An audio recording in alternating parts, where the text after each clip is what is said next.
sent us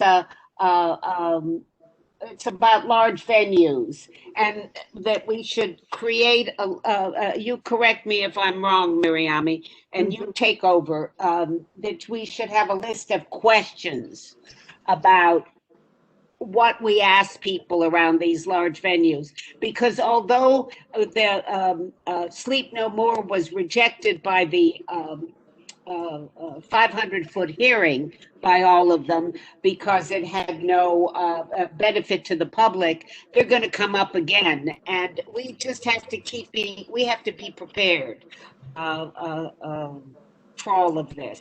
So you want to start, Miriam? Yeah, well, you're correct about all of that. In addition to that, when we last met, so let me get everybody caught up to where we are now. When we last met, we were focused on a couple of new venues. They were all coming online at once, across our district. And I think we discussed about 4 different potential venues at that meeting that we had on Wall Street.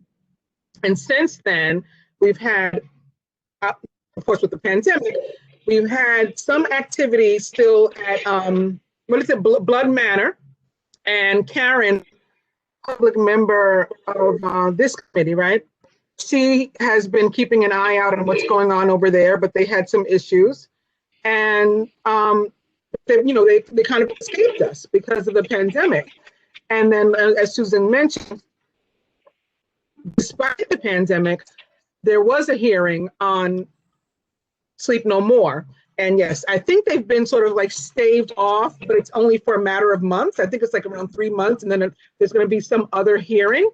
So what we discussed was similar to what we use already in licensing. We, with the check off, the checklist of the stipulations, we ask standardized questions every month, the applicants, of deciding in terms of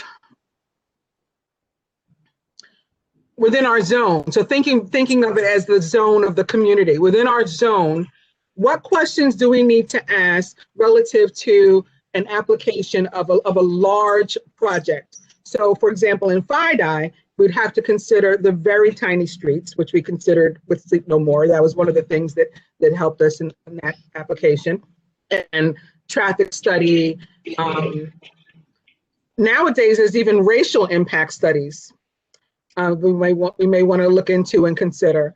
But there's, of course, the environmental impact studies. And so are these things that maybe we want to consider requiring of an applicant that's entering, a given neighborhood? In Greenwich South, they may have other challenges, and other requirements. So what do we want to come up with as a standard? Well, Tammy came up with a list that I loved, and I'll tell all of you. Transportation plans for drop-off and pickup, security plans, where do people line up, emergency exit locations, delivery location, what is the sanitation, where will your garbage be dropped off? We have an issue tonight around garbage, just a regular restaurant. What are there entrances and exits on historic streets? How many lanes of traffic exist at the delivery and at the entrance? And what is the traffic plan? What do they have to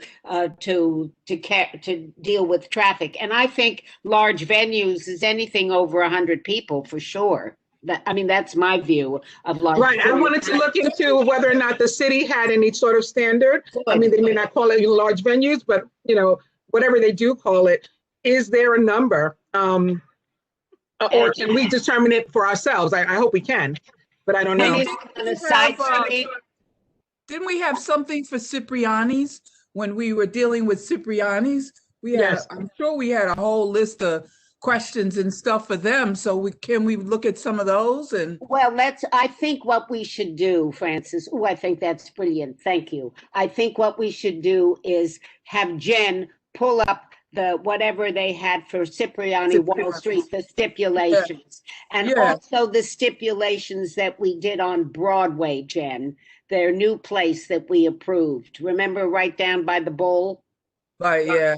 Right, we approve that. And if we could pull those up, not tonight, but send them around to us so we could look what we required. I don't think we required anything new, but at the original Wall Street one, we may have, Francis. So let's. And what about what's the studio one up in Tribeca? Oh, well, that's a mess. Spring Okay. Studios. Right. That's Spring a mess. Studio. Mark can attest to that. That's Right, all right. the issue. But So, but I think Tammy looks like she wants to say something. Yeah, I remember do. we have live. Don't forget Live Nation because they haven't backed out yet. Right, right. Also, Megan is a lawyer, so can we ask? I think that 18 Exchange. no Live Nation. No. One that wants to go in next to I'll me get you, on Karen. Greenwich Street. Ooh. Right, but what I In exchange is the other side of Sleep No More, isn't it? Huh? We're not getting you, Pat. Can you hear me? Yeah, go ahead. Kind of gone. Can you hear me? I'm going to call it. I do. Can you hear me now? I hear you. Oh, okay. So Live Nation. Where does is a Live lawyer. Nation want to go? Yeah, it's all the same. Live Nation, Speak No More. They're the same frigging thing. Pardon my language. Two Okay. different- No, they're not. Different, Susan, no, they're two not. different entities. Yeah, But I I think she means so they're both two big monsters that are coming into Yeah. the same place, yes. I just want to remind everybody that the SLA distinguishes between clubs of more than 600 and less than 600. So there are additional restrictions on the super big 600 plus places. And we can certainly look at those restrictions and apply them to anything over 100. Okay, that's That's a good idea, Karen. That's one of the things that we brought up that actually helped us with Sleep No More, because over 600 requires a cabaret license and they didn't apply for it. Okay. Well, now that there are no cabaret licenses, what happens? Well, that's the thing. There's no cabaret permit, but if you look it up, that particular type of cabaret license is still a requirement, the one for over 600. Okay. Yeah. Can you guys hear me? Yes. Yes. Well, that's why I wanted to ask lawyers in our group. Aren't there some basic things that we can start out that have legal standing? Legally, we can start in a place where legally they can't do X amount of things because of the city stopping them from doing those things. And I want to get the public advocate's office in here too, because the public advocate appoints a zoning officer. I mean, I'm presuming that ours did with Jamani Williams. I'm presuming that he has appointed somebody. I don't know who that is, but I know that they're responsible to do that. And maybe we could get that person to come in and meet with us and help us. Well, I mean, as far as legally, I mean, there's things like capacity and you know, how many are I forget how many Sleep No More is able to hold, like 3,000 people, but they acted like they were doing a big favor by limiting it to 500. Those are probably the legal things we can look at. What about health things? I mean, During the pandemic, certainly. sure, but what are the new laws right now? I mean, I think our standard right is to not be arbitrary in our decision making. So that's our standard. So if we have a list that we go by of questions that we ask, I mean, we were able to back up our Sleep No More decision with the size of the roads being much narrower than any other venue of this size. We had a lot of reasons whereby we were not arbitrary. And that it was in a location where there were residences, and it's above, below, on the side. I mean, this was all Very dense residential. Yeah, very dense. Question: is a Sleep No More decision permanent, or is it just No, it's only the 500-foot hearing. So Pat, I got in touch with the SLA, and as far as I got a response from them last week, February 3rd, that the next step would be a full board meeting, but they haven't scheduled that yet. But when they will schedule a full board meeting for that application, they'll notify our office. We have to go, and all the people who protested have to go to the SLA. They may let us speak, they may not, but we have to write a letter that's why I want to be on record, a letter and resend, because I'm sure they will have lost everything, all of our stuff all over again, plus the 500-foot hearing statement. You know, we just have to bombard them and be able to speak to it when they have a virtual meeting. And I don't know whether they'll even allow us to speak. The 500-foot judges stated that it was not a public benefit, that for all the reasons everybody had protested. So we have when one of these things comes up, whether the community supports it or particularly if they don't, the community needs to be prepared to write letters and to hire a lawyer and to do all of these things. Like those are the parts that we rely on them to do, or the system relies on them to do, not necessarily the community board. We don't do that part. You know, there needs to be voice. We had that with Keep Fight Eye Safe. They organized exactly. themselves. They were a tremendous part of our success. You know, I don't think it was just a resolution that solved it. I think it was all those voices. Yeah. Can I mention one other thing? And I don't know if we can do anything about this. Is, for example, with Sleep No More, they acted as though it was a negotiation by saying we will only ask for a 500 capacity liquor license. But if you don't agree to this, the floodgates are open. We have a right to 3,000, and we will plan to bring 3,000 people in here. We will, you know, pivot our concept. And that scared people. That's the reason why 18 William backed out. So I don't know if we can address issues like that. I mean, if a liquor license is not involved and you also have venues coming in, it would destroy our community. Can we look at those things? I don't think so, right? Or I don't is that think where we get into zoning? I think we can state them and we get the politicians to help us, but that's all we can do. It's the state liquor authority. You know, it's they have a different view, and now the view is going to be everybody has to realize to keep things open, to keep business moving. But as someone mentioned, there is you know, we're not out of the woods. Even if you get your two vaccines, it doesn't matter. You're still going to have to wear keep distance and do a number of things. So there's a piece of that may help us. So maybe Pat, Miriami, and I will try to, with Tammy, try to set up some kind of a questionnaire that we go through. But I think that the questionnaire has to be for venues that are 100 or more, or 75 or more. Karen, we have to state something for the neighborhoods. Now, if I remember, the SLA treats things on side streets different than it does on big streets as well. And so these are side streets. You know, I needed Jeff to remind me of that.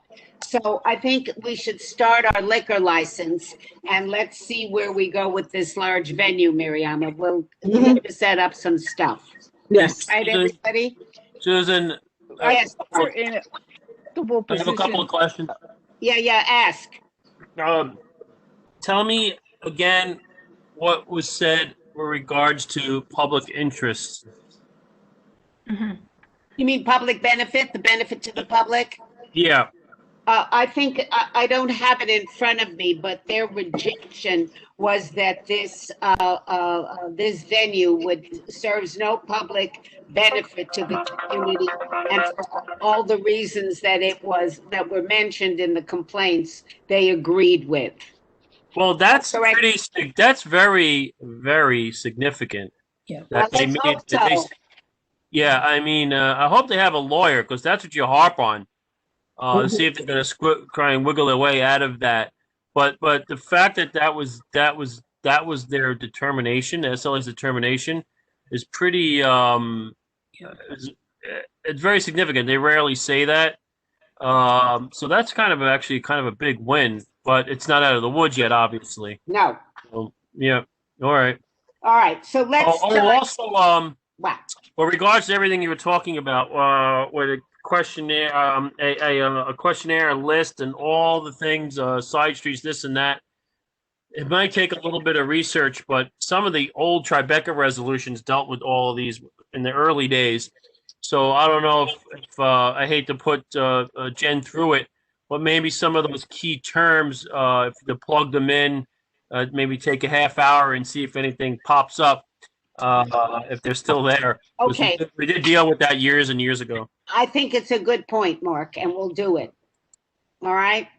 All right, everybody, we're going to start. And I would appreciate if you raise your hand on your little computers when you want to speak. So Jen, you want to put up our agenda? Thank Sure. you, everybody. First item on the agenda is the resolution that we wanted to follow up from last month.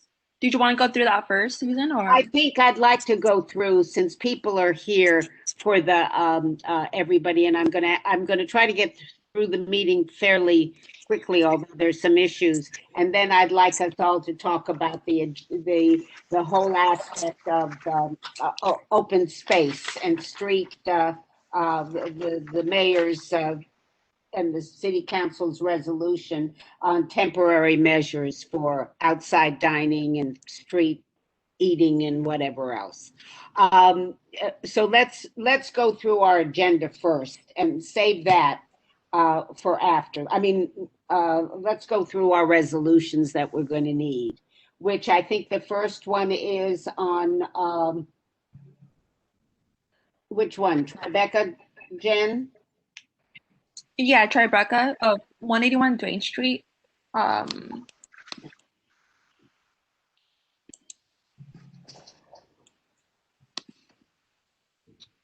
Okay, you want to put it up? Yeah, we have our presenter here with us. Their name is Basile Stefanidi. I apologize, Basile, if I mispronounced your name. I'm going to move them up to panelists so they can speak. And then I'll pull up their document in a moment.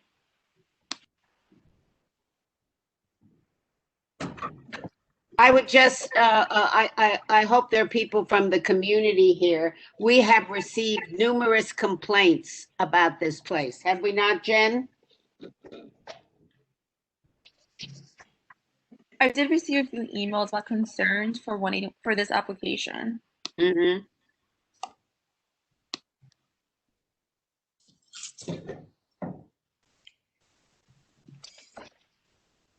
So whenever you're ready to speak, can you hear us?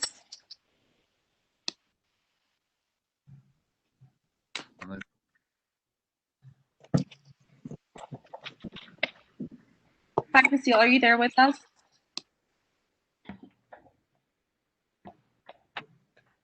I see you, but I don't see. You don't need to see us. We can hear you. If you can see us, that's great. But I'd like Jen to put up the application on the screen. Okay, good. Yes, I did the application for a license, and I have a restaurant here. Yeah, I see. Yeah, it's my application. Yeah. Now, are you taking over a liquor license? I mean, there was a place at 181 Duane Street, was there not? No, was before, yes, but now at the moment we are not selling liquor and alcohol.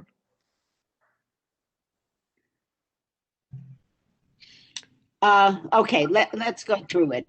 Let's first go through it. It's first floor, Sunday to Wednesday from 11 to 11 and Thursday to Saturday 11 to 12. There's a terrace. First floor, yeah. But is the terrace outside? There's outdoor dining?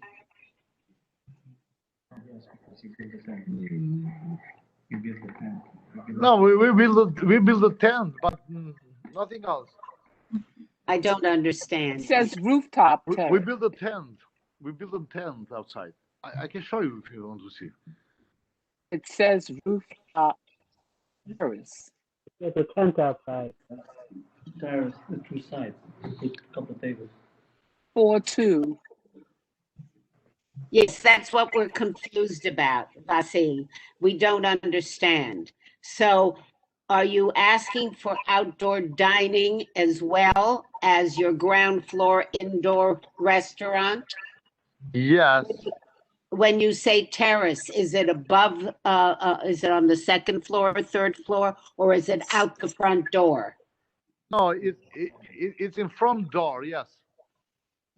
do you have a drawing or a, that you can pull up, Jen, so we could see it? Yeah, you can see now. You want me to show you right away now? Well, Jen is going to try to do it. I'm going to try to see if I could see it. You can see it. I can show you. I don't know how, if you have access to the camera, no? We have a plan. We have the plan. Yes, in plane there is, in plane. But if you want to show physically, I can show you. No, let's see the plan. Okay, you can see the plan. At the plan there is, it's drawn everything of there.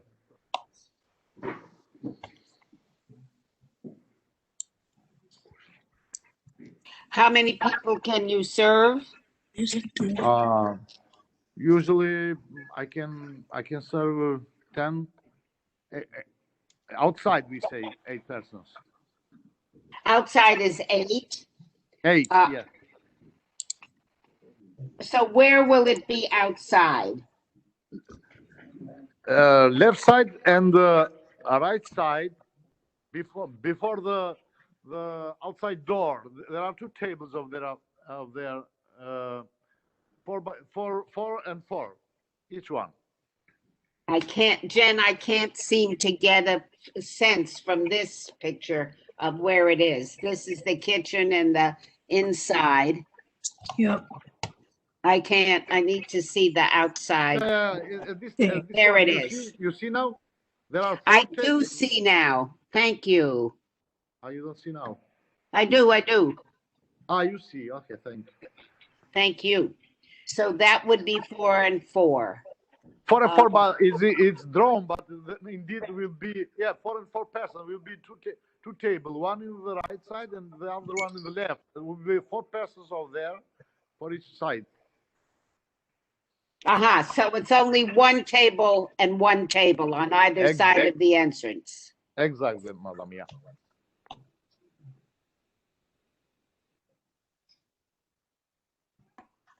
So, all right, Duane Street, it is between what 2 streets? Between, what's the name of the street? I don't remember. There is in there because West Broadway and let's say East Parkside Street. I don't remember which kind of street. There are there, but I don't remember the streets. No?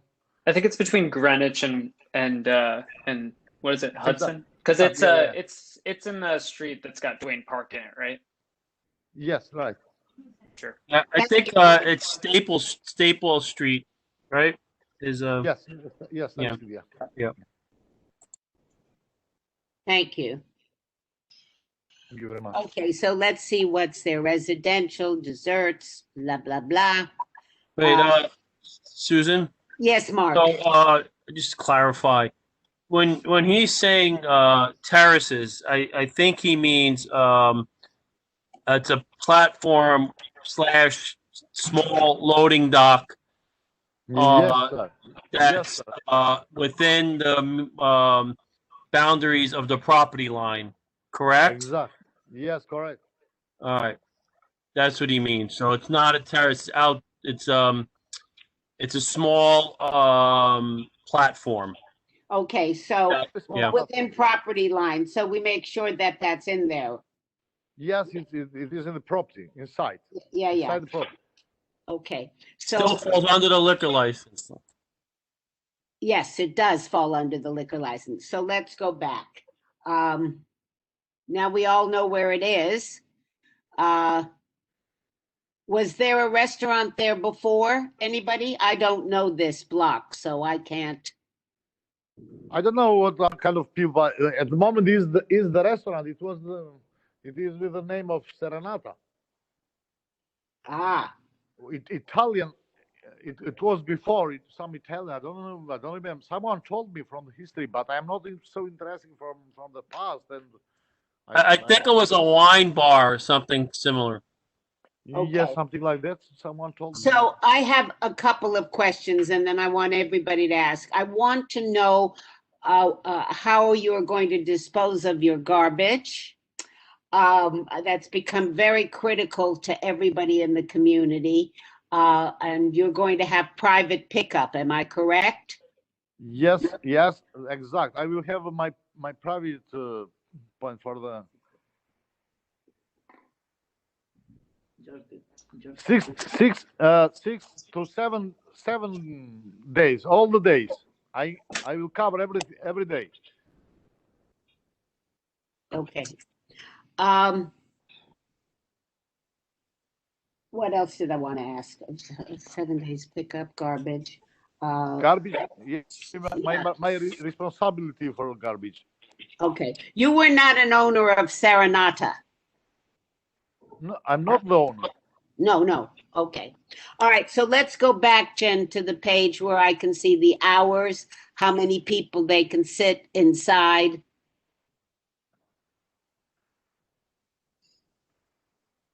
Inside can sit 40, and maybe some, let's say, 5 to 10 persons near to the bar.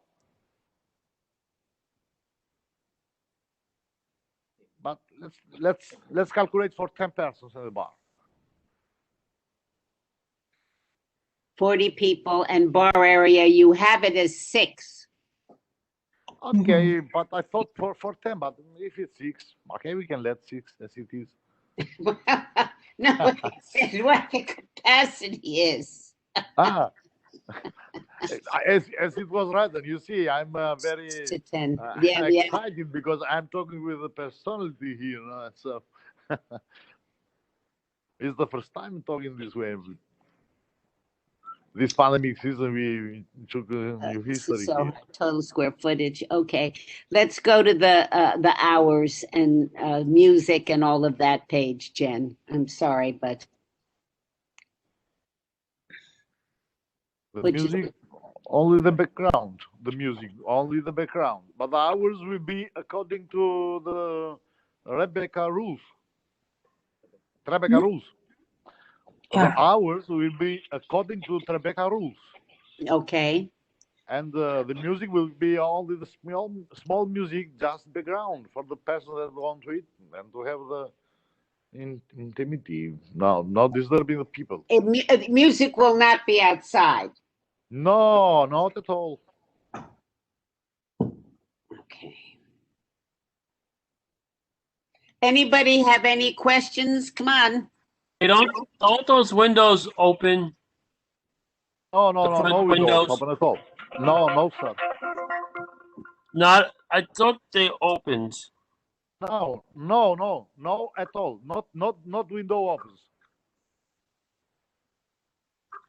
Well, you're not going to have windows that open, even if they open. If you tell us there are no windows that open, okay. Yeah, I don't have it. Okay. Mark, go on. Yeah. Now, how many tables do you want to put up on those 2 separate platforms? He said in other words, one. just to get a visual, you walk in, the building has the door is in the middle of the building. Yeah. And you walk and there's a platform on the left and a platform on the right. One's a little bigger than the other. So how many tables do you want to put on each one? Each one table. He said 4 persons on either side, one table. 4 in each. I calculate for one, Yes. but maybe I can put 2 smalls. But I think 4 persons each one. 4 persons is it, Mark. Okay. All right. Okay, got it. That. He told us that. Okay. What else? Anybody, any other questions? Yeah. Yes. Karen, please. Is this building a residential building, or are the side buildings residential at all? It's a residential building. How many apartments in the building? There are 2 floors, but 2 apartments. And where are your speakers going to be? With the owner. What you asking me for? The speakers for your music, where are you going to put them? Oh, in the wall here, inside my place. Are they going to be on the? Will be portative speakers, not installed in the wall. Something like background music. Understand me? Yeah, we want to be sure they're not going to upset anybody upstairs. So You're right. don't put them on the ceiling. You're right. Not in ceiling, not in wall. Just will be. Everybody can saw it's outside. I will put the music just for the people to hear some music, not to make the noise for and disturbing the people. All right. Of course, I want the people here to get the beneficial from my investment, not to be disturbed. Okay. All right. Any other questions from the committee? And then I want to see if there's I have any. a question. Mariama, I'm sorry. It's okay. When we say the hours will be based on Tribeca rules, does that refer to the pandemic, the hours that the mayor has put forth? What are Tribeca rules? He put them on the sheet. It was 10 to, Jen, can you go back so Mariama can see? They're very clear what the hours are. Sunday to Wednesday, 11 to 11. And Thursday to Saturday, 11 to 12 midnight. Okay. But who determined that these were Tribeca's hours?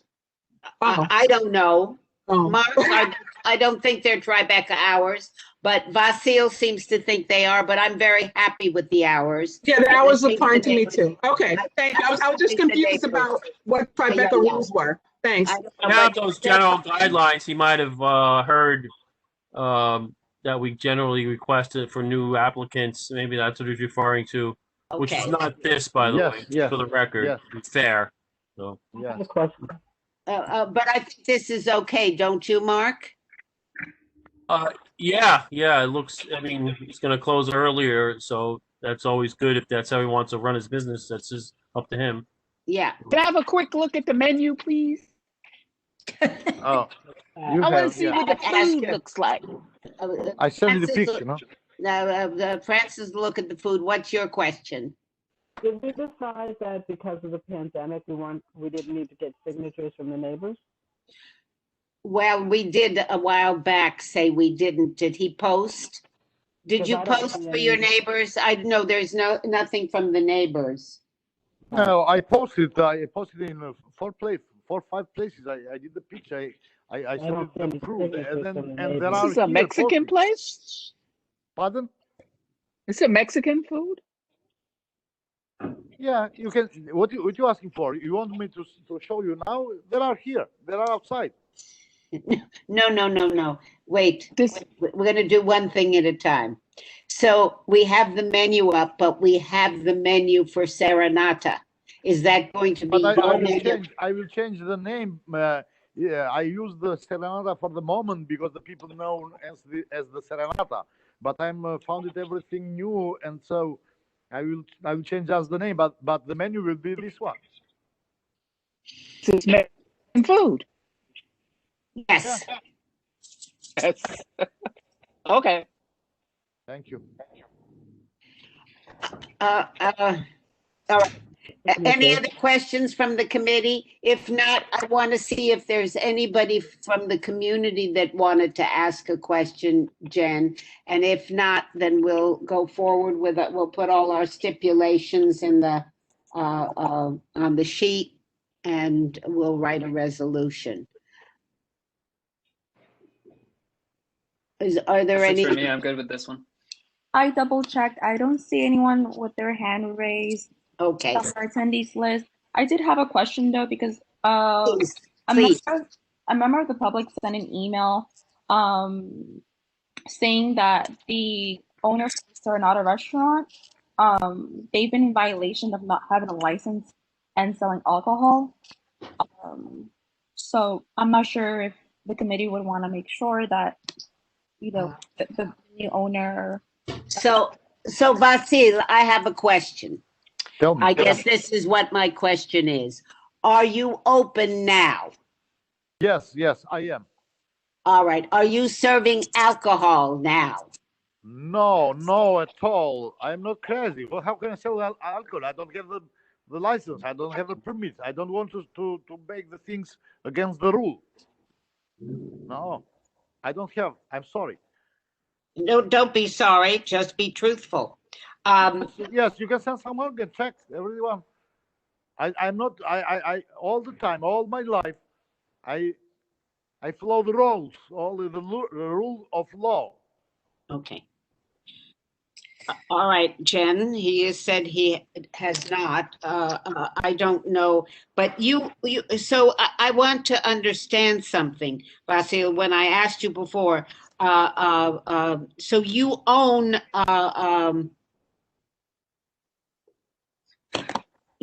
this, I'm so confused. I'm so sorry. You own the restaurant now? Yeah, I want according to the agreement that I have with the owner. The owner gave me through my agreement, and I used the property here. It's under my my rule. I manage the property here because I use for selling food and other things, but not only for the alcohol. I'm not selling, but I'm I'm doing my steps to fix everything that I need, the new papers and everything. And this is the reason why I'm asking for to get the license for alcohol, because I want to grow up my business. Okay. All right. I don't want to belabor this. If nobody has any problems with all the things in our stipulation and our resolution, we're going to wish you good luck. And Jen, take a vote. At what time do the people on the platform come in? Is it the same hours as the? Are you keeping it the same, or do you want an hour less? Same hours. Are we allowed to when he doesn't open yet? Or did I misunderstand? This is for approval of a future license. This is not for now. Yes, but don't you need a certificate of occupancy? Yes. What you asking for, please? Can you repeat the question? For the liquor, Mark, you know better than me, but I thought a certificate of occupancy was actually required. If he's just managing, it always is. I mean, we've been lax on this over the years, but when a Tribeca committee, if a certificate of occupancy was not, if they didn't have one yet, we would tell them they had to come back until they got one.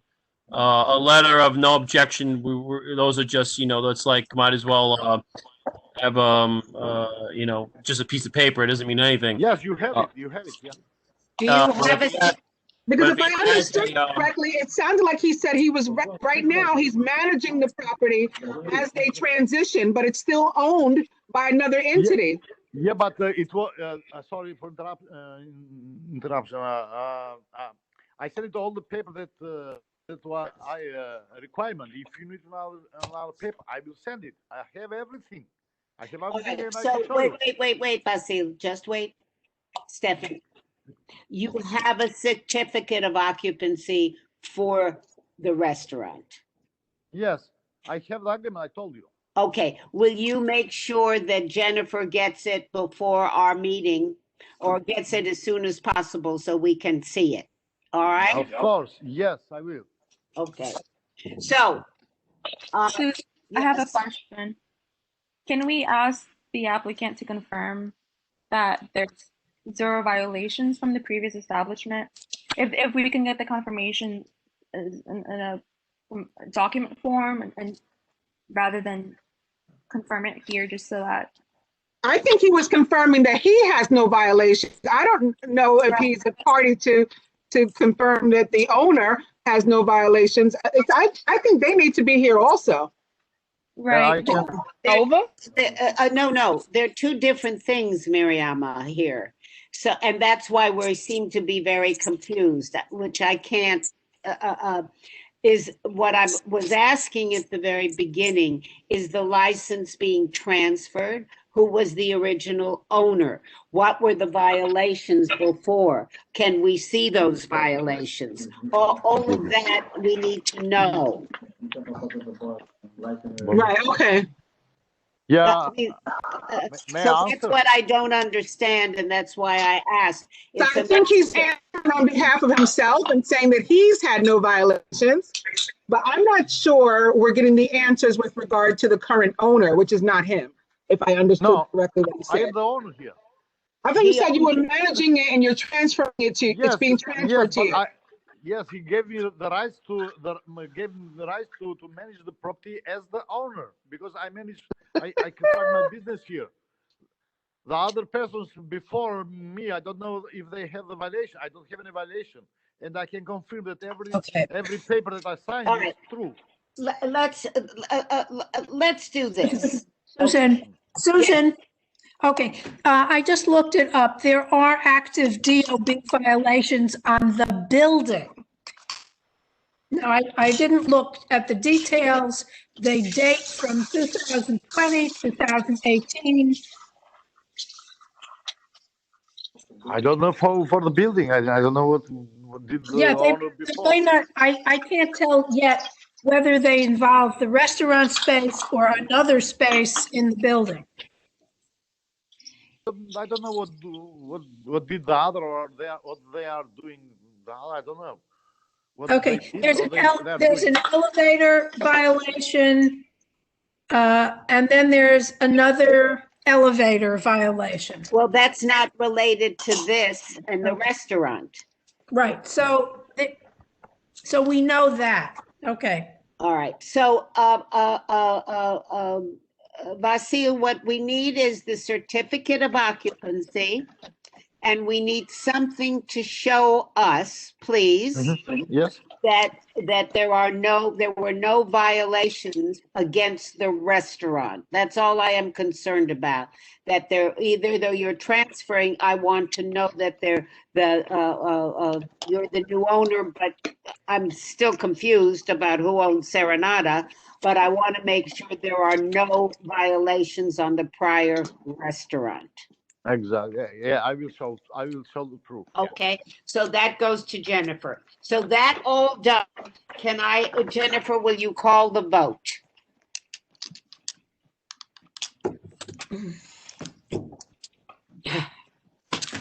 Okay, can a member of the floor call the question, and can someone else second, please? Please do that, everybody. Second. Sure. Okay, I'm gonna go ahead and roll vote. So, Susan, You want to do us by? Oh, okay. Yes. Mark, Mark. Yes. Thank you. Megan,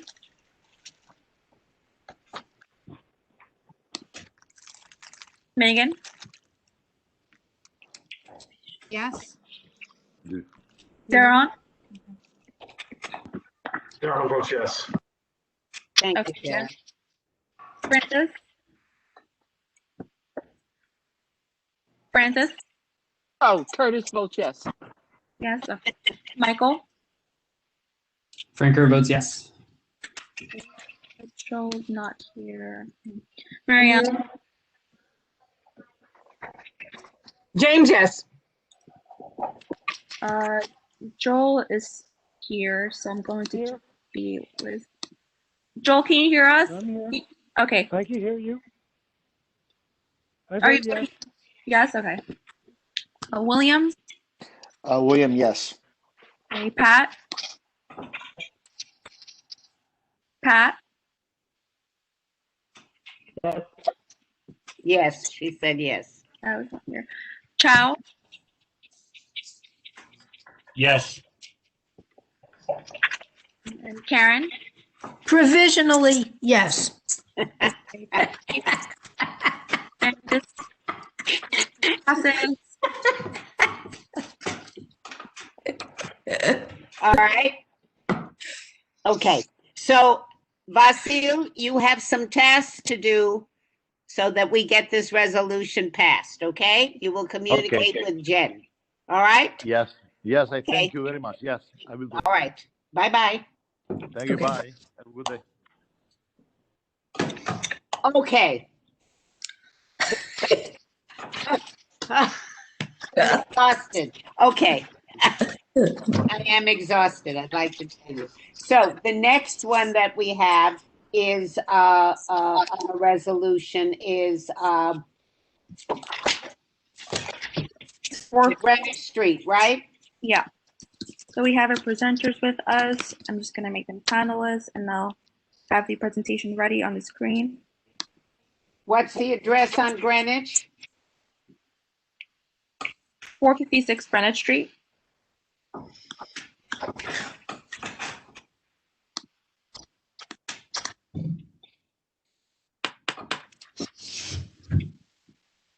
And Donald, can you hear us?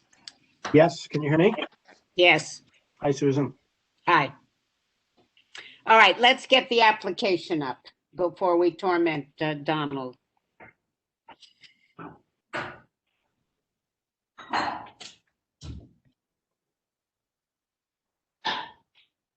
So while we're going through this, okay. It's a hotel. Yes. With how many people? How many people? The legal occupancy, including the 97 guest rooms, will be a little over 1,000.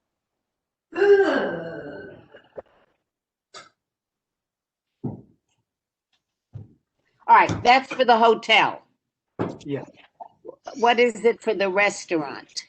Well, we can go through it. I'd like to. There are a number of food and beverage spaces. So if you want, I can do my presentation and then my client will go into a little more detail with that if you'd like me to do that. Why don't we do the presentation and then let's go through it. Sure. Okay. Thank you. Donald Bernstein on behalf of the applicant. This is, as Susan said, an application for a new hotel license. It's going to be a 5-star luxury boutique hotel. My client, Josh Caspi, who I hope made it on, and his partners own the property and own the hotel. They are partnering with a company that is got some operations in France. Josh's company is very experienced having real estate and hotels, and the management company has many hotels that they're operating, 5- and 6-star hotels. It's going to be 8 stories, including a basement and a sub-basement, as I stated, 97 rooms. We can go through the floor plans. Josh can take you through them in more detail, but just to run through them myself, the sub-cellar will have a spa for hotel guests. In the cellar, there'll be meeting rooms, a theater, a private dining room, some event space. We've given you 2 different floor plans just to show you different kinds of setups we can have depending on the event. The ground floor has the restaurant. There's a full-service restaurant. There is a lobby lounge, and then there's also a greenhouse, an exterior courtyard cafe. There are a total of 3 bars within the ground floor space. Floors 2 through 6 are guest rooms. 7 is our private hotel guest rooms. They're larger. And then the 8th floor is a rooftop terrace that includes some closed chalets that Josh can talk about. We also will have some sidewalk seating on both Washington and Dispose. The hotel, in terms of hours, of course, will be open 24 hours a day, 7 days a week. For the hotel space, the hours that we will be applying for would be 8 a.m. to 2 a.m. We don't expect necessarily that all of the interior space will be operated until 2 a.m. on all evenings, but since we have to give the latest that it could stay open, knowing that that's an all-out hour, that's what we'll be applying for, 2 a.m. There's no 4 a.m. license in this hotel, so I think we fit within your guidelines. There will be a courtyard terrace on the ground floor that will be often covered by a roller cover. A roller cover is a brand covering that is very protective. We have a sound study that has been prepared by Shen Milson, and that sound study not only analyzed sound on the exterior 8th floor, but it also we also have a separate report and sound study regarding the roller cover. So you're satisfied that its sound attenuation attributes are protective. What our sound expert did is they went to the Andes Hotel on Fifth Avenue that has the same kind of roller cover and did a sound study there. You have that report. In fact, as I read it, I believe that the materials used for our roller cover will be more robust and have more robust sound attenuation than the one in the Andes Hotel. Let me just interrupt for 1 second so I understand the roller cover. The roller cover is for inclement weather. It's not going to be there all the time. Am I correct? It's not going to be there all the time. It's not going to be there all the time. But what we would do is we would close that courtyard. If we want to maintain the courtyard open later than say 11 p.m., we would only do it if we put the roller cover on it and made it indoor space. So it serves two functions. One is inclement weather, we can cover it.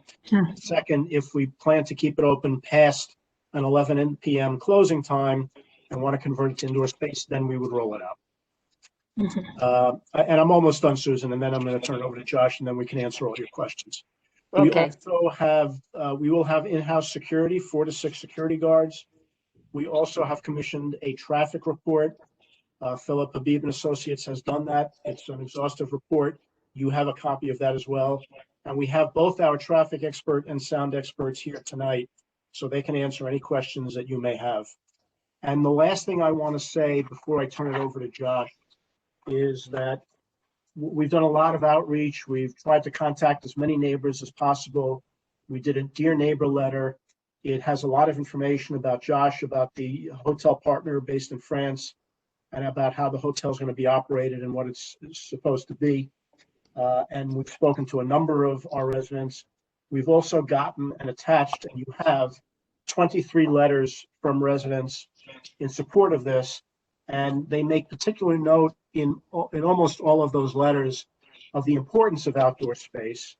I think we've all come to appreciate the importance of outdoor space. The hotel's not going to open quite so soon, but you know, this has sort of changed the world. We don't know how long things are going to be this way, and with us, what may happen in the future. And we've all come to appreciate even more than before the importance of having well-run, protected outdoor space as a food and beverage outlet. So that is a very important part of our program.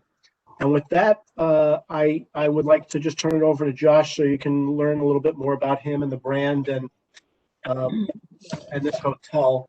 And before I do that, I just want to point out that Josh may mention the price points for some of the upper tier rooms. They're pretty high. And the last thing that we would want to do is have any sound or noise issues that would cause an immediate problem, mostly for us, in trying to have hotel guests at that high price point. Josh, you on? Hi, everybody. We can hear you. Great. Okay. Hopefully you can see me. Yes, we can. Great. My name is Joshua Caspi. I've been in New York City real estate my whole life. My father and my grandfather have been in New York City real estate since the 1950s. I'm a huge supporter of Tribeca. I've been involved in the community for 25 years.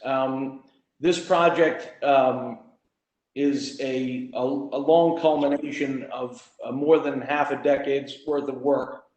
In 2015, I acquired this site, and I started a process to endeavor to build the best hotel that I could create in New York City, because I know the neighborhood so well, and the depth of quality of my neighbors and the community itself, and how important the type of hotel that was to be built there needed to be,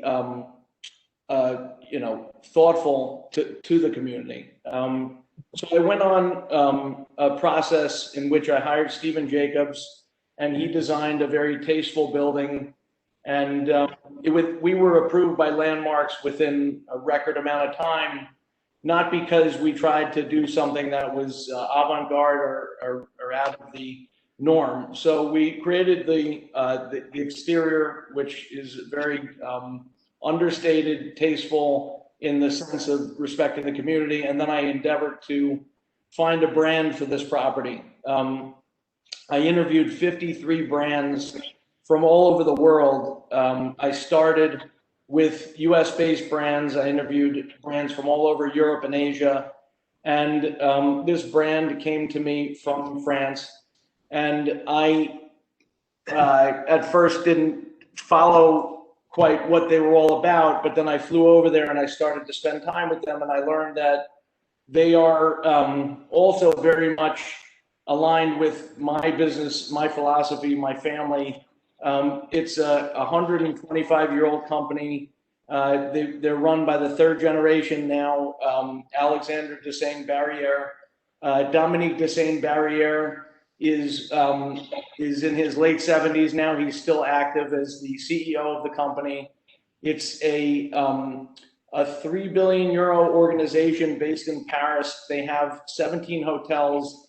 And what's unique about them is that they own every hotel. They're not a third-party manager, so to speak. So the thoughtfulness behind their operation is very much in sync with a family-owned business, not a fee-oriented top-line company. So that was the reason that I chose them amongst many others. Another reason was that all of their hotels that they own and operate, every food and beverage outlet within the hotel is run by the brand.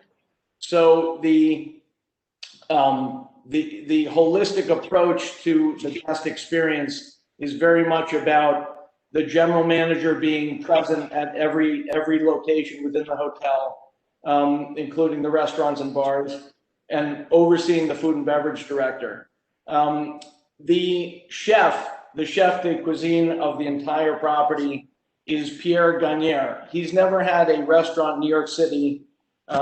He is second to Alain Ducasse, the highest Michelin star chef in the world. He has been in Paris his whole life. He's extremely excited about being in New York for the first time. He's well into his 70s now. He has some very frou-frou restaurants in Paris. His famous restaurant, Pierre Gagner, is one of these 4-hour ordeals. We did not want to do that for this community. The idea was to make an approachable menu that was, very high end, but not something that's going to put you to sleep. So I'd just like to talk a little bit about the building itself, the DNA of this brand and how it works with the building, and then compare it to a few other properties that they have overseas, so that I can give you a little bit of backstory. The first property they created was in 1896 on the Champs-Élysées, called Les Fouquets. Les Fouquets hosted the Césars, which is the film festival, and primarily was known for its film orientation. Les Fouquets in Paris. Later on, Lucien Barrière, he opened up his first hotel in Normandy, and then he expanded throughout the north of France, and he opened up another 10 hotels in there, ultimately coming back to Paris to buy the buildings above Les Fouquets much later, and then created Les Fouquets Hotel, which has been a raving success since the 1990s in Paris. It is on the Champs-Élysées, but it's very much within a residential neighborhood. They have an outdoor courtyard. They have their famous restaurant, which is outdoor seating. They're known for their red banners, their red logos, and the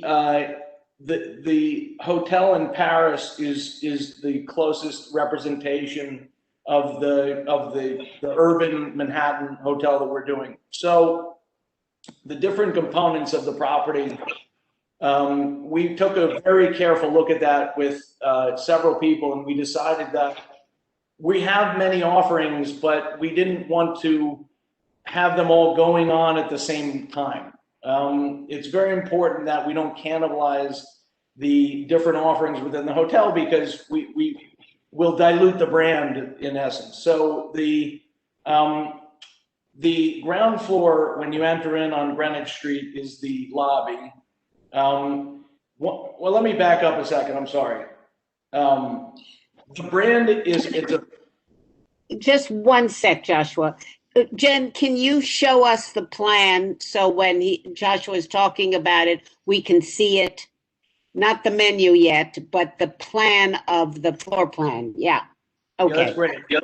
That's great. Is this the, you know what? Oh, this is the lower level, but this Still is need to see the lower. Yeah. I want to see what Joshua's talking about, Jen, if you can. That's also the cellar. So this is the sub cellar, which has so let's go through this floor. Actually, this is helpful. So when you enter in on the Dispose side of the building, there is a main corridor, and the main corridor goes to a feature stair, which goes down to the first cellar level. The first cellar level is a pre-event space. You see the main stair. And then you have a pre-event space, two executive meeting rooms that could also double as private dining. And then you have this room that looks like a theater.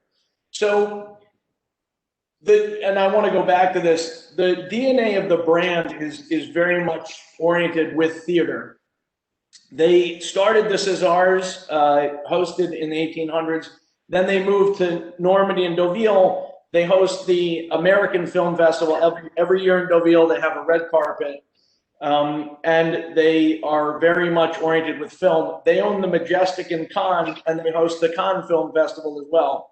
One of the things that drew me to the brand and the brand to us is the fact that they're so oriented in film, and this hotel is very purpose built for this brand. So this room is a very, very high design screening room that actually was designed by an acoustical consultant, Shen Milson. It's a room within a room. So the entire room sits on springs. It has a box within a box so that it's fully acoustically insulated to the building. And the reason for that is that we have 96 rooms, 30% of them are suites. The rooms average 500 feet, the basic rooms, but the suites average 900 feet up to 2,200 feet. And our lowest room rate will be somewhere around 1,200 a night, with the suite going for 40 to 50,000 a night in the peak during the festival and other things like that. We have most of our asset is within the hotel rooms. The hotel rooms, because they command such a high revenue and cater to such a clientele that pays that type of rate, we have to be ultra cognizant of the noise transmission within the building, because we'll lose customers. We'll kill the golden goose, so to speak. So just to the point, so this is the same floor with a second scenario if somebody were to host this as a dining space as opposed to the screening room. So this is an alternate setup for a private event. But this is the one floor below the ground floor. Yes, exactly. All right. And this space. So when I first bought this site, the thought of going down 28 feet in this area was terrifying. Because the water is at 8 feet. So I ended up spending an extraordinary amount of money to dig this hole that allowed me to have this special space for the brand because of their culture and of what they offer and what they needed to offer to their customers. The lower level has a full spa with a water feature trail and bedrooms and all that stuff. But this is the first public space for dining and for entertainment area. Okay, 140 seats in 19. Okay, let's go up to the next floor. One other thing I wanted to point out is that, and I really enjoy this. When I went to Cannes the first time I was there with my wife, I have 3 sons, and they had this room set up, that screening room, and there was a bunch of little kids there with some like counselors. And I said, "What is this?" And they said, this is what we do on the weekends. We invite parents to bring their kids, and we put on Pixar movies or, you know, Cars or whatever. And then the parents have their like, you know, their fancy brunch on a weekend while their kids are watching the movies. And I thought that was a really tasteful, you know, that's their culture. And it's just that spoke to me the most, because my sister lives down the street and she has 2 little boys, and my brother-in-law and my sister live down the street, and they've been there for, you know, 10 years. And to me, that was like, it like sold me right away. Brand. That was about 5 years ago. So anyway, let's get to the let's go there. Yeah. This is the ground floor. So now you're oriented on the right side of this picture is Greenwich, on the left is Washington, and in the center is Dispose Street. I want to start with the right side and work our way to the left. If you want to zoom in, so the Greenwich Street side is actually our smallest street frontage. It's only about 50 feet long, and this is an ADA ramp, and then you have the entry to the lobby. So it's a relatively small lobby lounge with some discrete seating. I specifically wanted to break up all the seating because the type of clientele is super private. They want to be in their own little nook. So you'll notice that the furniture is laid out for like groups of 4, basically. Just to the left of the lobby lounge is a room that is called the Marta Bar. The Marta Bar is it's a tiny little boutique bar. It's the kind of social gathering afternoon power, you know, cocktails, things of that nature, that will be, I think, one of the jewels of the neighborhood. I mean, everybody that I talk to that lives in the area that knows about the project, that knows me, is very passionate. They're like, you will see me there every, you know, Thursday at 4 o'clock or whatever. So that's meant to be like the community kind of, you know, watering hole that's a little elegant, that, you know, you'll know people. So the other thing is, the people that work at this hotel, I want to point this out. The CEO has been there for 40 years. She started as a ski instructor. The concierge has been there for 50 years, and he just retired last year, and his son took over as the head concierge, and his other son took over in another hotel as the head concierge. This is a very old family-run kind of place where you're going to know everybody, everyone's going to know you. And to me, that's great, because it's a sense of place and sense of history. And that's what this is all about. So when you move to the left here, you'll see on Dispose where it says foyer, that's the main entrance where you can access the bar and Les Fouquet's, which is the fine dining restaurant on the corner of Washington and Dispose Street. The Les Fouquet's restaurant is, the other thing I wanted to point out is that the bar is reservation only. It's meant to be. We were considering how we wanted to treat all of these spaces, but in France, it's very important that the coordination and organization of access to the space is done in a way where it's very well organized. So it's not taking random people. You have to make a reservation to come to the bar. The entrance on Dispose Street is a double wide entrance, feature hallway, and to the left is Les Fouquet's restaurant, which is the flagship fine dining only dinner, and will be brunch on the weekends. But that's Les Fouquet's, the famous restaurant on the Champs-Élysées, and that restaurant will be run by Pierre Gagner, and he runs the same in Paris. And there's a little area you'll see that's just behind the bar within the restaurant, and that's called that's like a private dining nook that can be rented out privately for events or just utilized during the ordinary course of the day. You'll see the kitchen in the back, or the upper part of the kitchen. The lower level has a massive kitchen. The kitchen is designed by some Michelin level consultants. It has everything you can imagine for a Michelin level French chef. Heavily negotiated with that because I'm the one writing all the checks, obviously. And then just when you go past the foyer to the rear, you'll see Paris-C, which is at the back of the building. Paris-C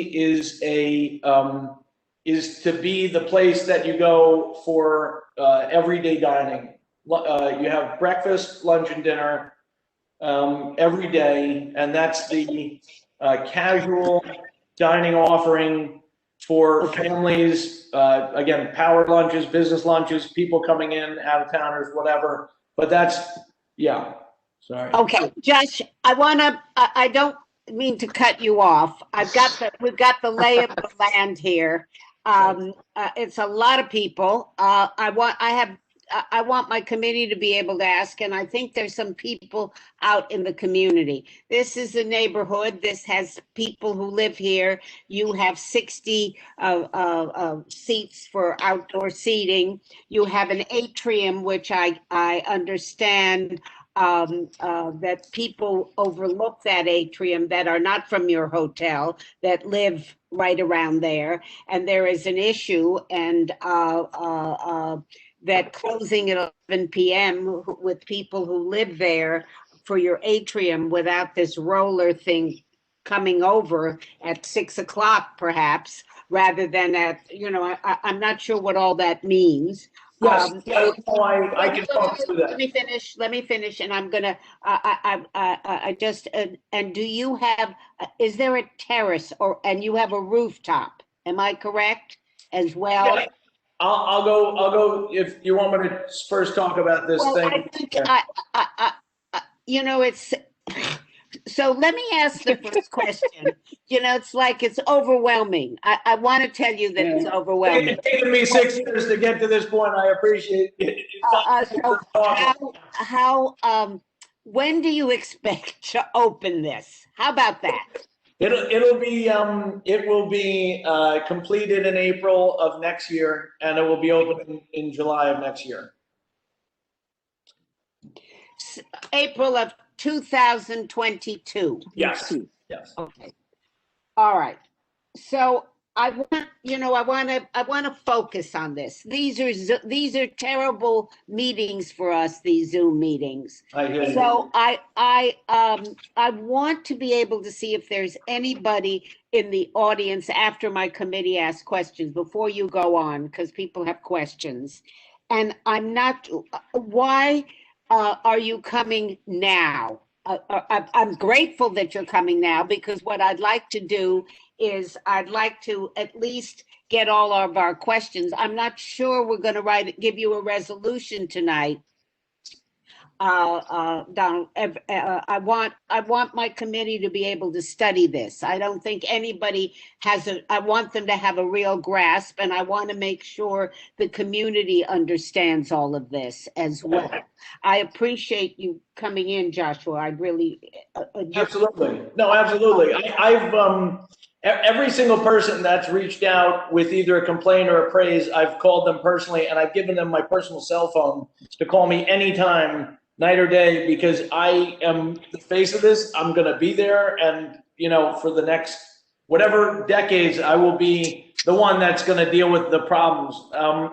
The outdoor space, I've spoken to 3 people that have had contention about it, and I've explained to them, and this gentleman, I think Simon, who wrote here in 462 Greenwich, I spoke with last Thursday.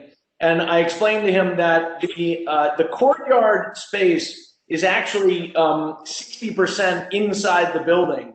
So when you look at this drawing here and you see those yellow walls, that's to the left. The yellow walls end to the left is all underneath a concrete building, and the bedrooms are just above that concrete space. The only part that is of consideration is to the right of those yellow lines, and that area has a metal structure that is a permanent metal structure grid with glass panels in it, and that thing is called a roller cover. I found it at a restaurant in Greenwich, Connecticut. I spoke to the manufacturer. We tested it. It is soundproof, soundproof. And if it were up to me, I would keep it closed 99% of the time, because I have no benefit to creating any noise, because literally 10 feet above that little space is arguably $100,000 a night worth of income. Yes, I got it. I have it. I am totally aligned with my neighbors in more sense than you can imagine. And so I think when people heard that, they understood that that's my demise if I do anything to disturb those people. And that's for the bread and butter of this whole operation. So I'm happy to be in any way cooperative to demonstrate that. All right.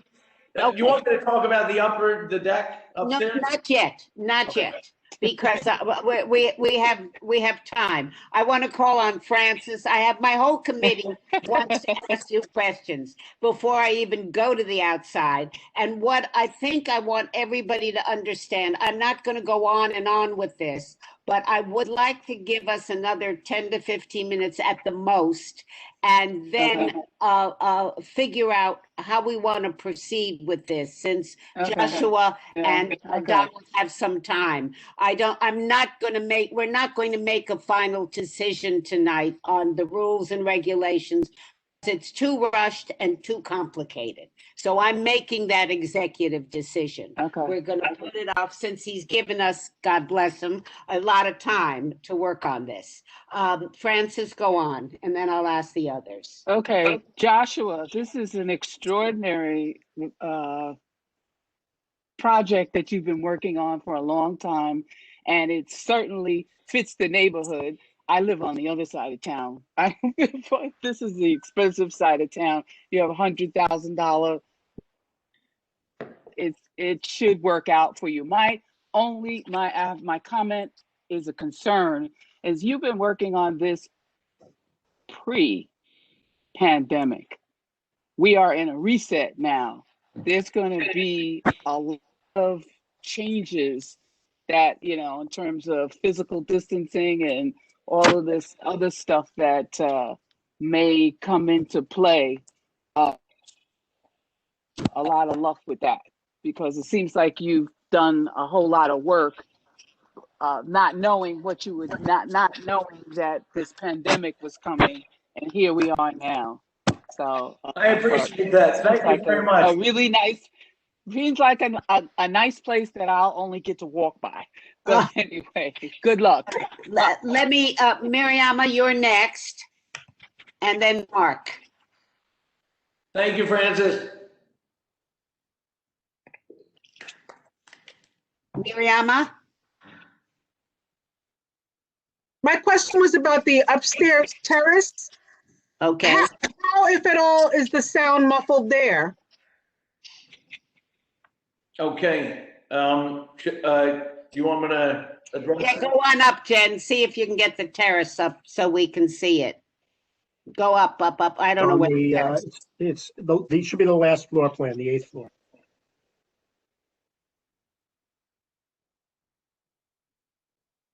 8th floor. There we are. Okay.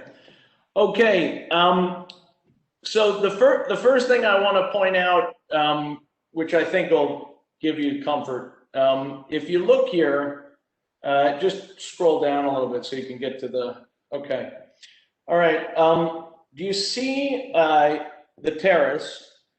Look to the left of the terrace. You'll see something that says living room, and it's got glass with the little doors and the thing. Yes. That's the presidential suite. That's a duplex that will average $40,000 a night. And that room is just next to this terrace, which is obviously a concern for sound. This terrace will not be open for walking in. Again, it's the same thing. It's a reservation in advance or an invitation.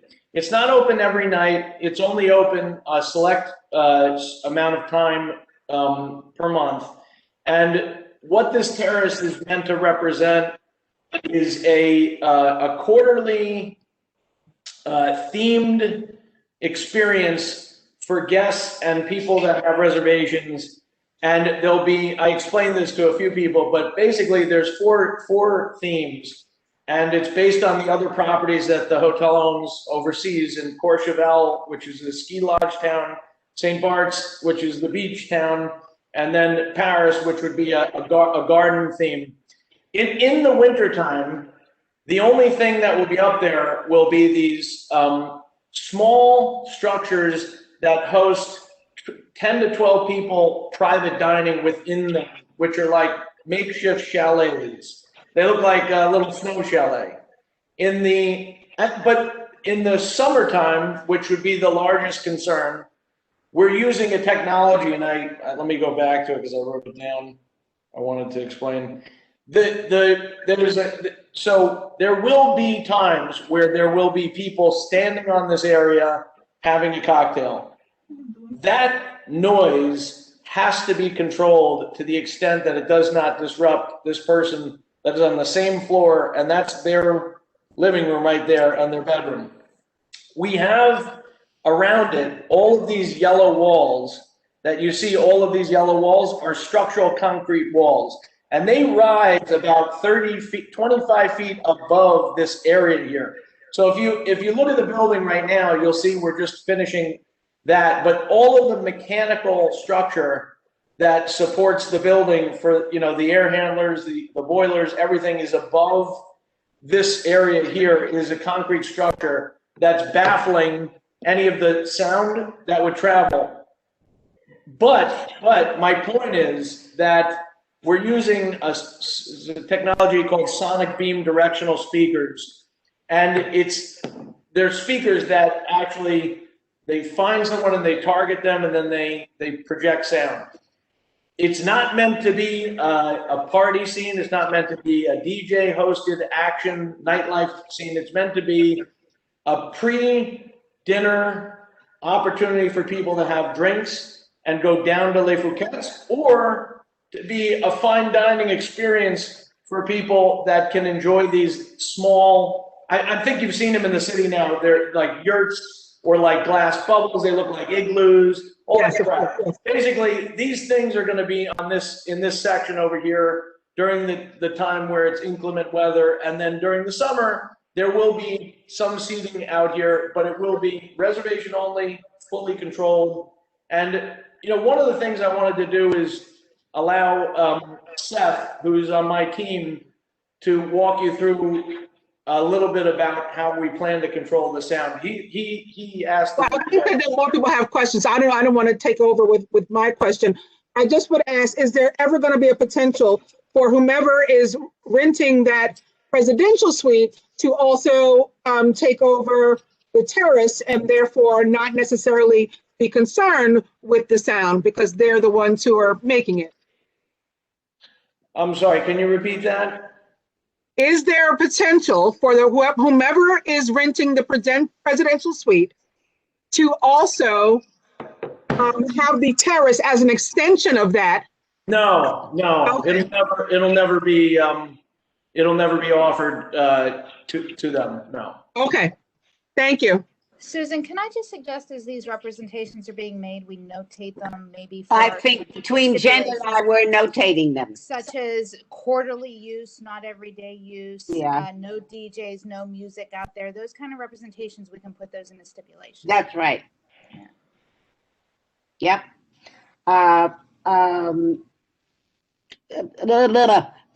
Let Mark talk. Go on, Mark. Thanks, Miriama. This is a massive project, and I think the fact that North Tribeca's quaint and quiet existence has officially come to an end. This neighborhood is there's nothing that exists like this. There's no 24/7 operations like a hotel. There's no places where Uber cars are going to be queuing. There are no places that have this amount of volume for patrons. There are no rooftop bars. So this is basically just put North Tribeca and Tribeca into basically the same category. They should have learned their lesson from our fight with Tribeca Rooftop that does not use its rooftop. To me, this rooftop is a no starter. It may not bother the people that live next door, but as we know how sound travels, it will most likely bother everyone else that lives around there. To me, it's just way over the top, particularly for the location. So we were talking earlier about public interest. I don't see the public interest in this just massive influx of an all of a sudden nightlife or nightlife's venues. So this is something we need to consider. You need to consider the neighborhood. If you haven't been to that neighborhood, walk around there at 8, 9 o'clock at night, and you'll see how actually quiet it is. Even with the two other bars that are there now, there's some issues with that. But this is just like I said, just way over the top. And don't be what's the word? Convinced that the rooftop will be quiet. I mean, we need to stick to our guns on how we ruled on previous applications that we wanted rooftops just like this, and we've always basically denied them for the reasons that are obvious. Is there anything pending or the administrative wise with the city or the SLA? I don't think so. Applicant answer. Oh, sorry. We haven't filed with the State Liquor Authority yet. No. It's All a right, little so, ahead of time. I think you're going to find more people feeling the way I feel, and you're going to think you're going to have to. I know this sounds like your passion, it's a labor of love for you, but I think you're going to have to adjust accordingly to the type of neighborhood it is. I can't believe that you don't know how quiet and quaint and this section of Mark, Tribeca, North Tribeca is, to just plop this massive venues in there and not think it's going to change the entire character of what is so much beloved about North Tribeca. So I would behoove you to consider these facts. There's always a few people around who say they love nightclubs, and I'm sure you'll find them. They're always there. But the longtime residents need to seek out to really adjust this project to be more conducive and have the character fit in with the character of what exists now, not change it. Yeah, I think Mark's point is well taken, and I think that I don't want to get into any more specifics, Joshua. I think you've been very open and very clear with us. Megan on my committee has one more question, and then there are a number of people from the community that I would like to hear from, and I will call on them. And but Megan, do you have something else to say? I just want to back up what Mark said. I agree 100%. I don't live over there, but I very much enjoy the area for the reasons he articulated, that it is quaint, it is quiet. If I had an apartment there or invested over there, I'd be devastated to see something like this coming in. Now, I don't think, I think we can work with the applicant as far as the interior space, but I do have a lot of concerns about these exterior spaces. And I don't think it fits with the community. And again, if I was a resident, I'd be very upset to see it come in. But I'm basically just backing up what Mark is saying. I agree. Can I address that for a second? Who's that? It's Josh Caspi. Okay. Can we let the I committee know you go? want, listen, We Josh, need a I flow. want to, let me stop. I know you want to address it, and I don't feel you're not a person of goodwill. That's not the issue here. I just want to, as I said to you, we are not going to come to a decision tonight, but I want people to get to speak. And Mitchell, I'm going to call on you last because there's some other people who want to speak for a minute, but I will call on you, Mitch, okay? Yes. But Joshua, let me get through this because I don't want this to go on and on tonight. Cora, you wanted to speak. Please unmute yourself and ask whatever questions you want. And everybody understand this is not final. This is, we're going to have a bit of a negotiation, and we have to figure out with Donald and Joshua when they want to come back, when they intend to file, how we want to proceed with this, and we will have another large meeting around this. So let me go on. Cora, you want to speak, please?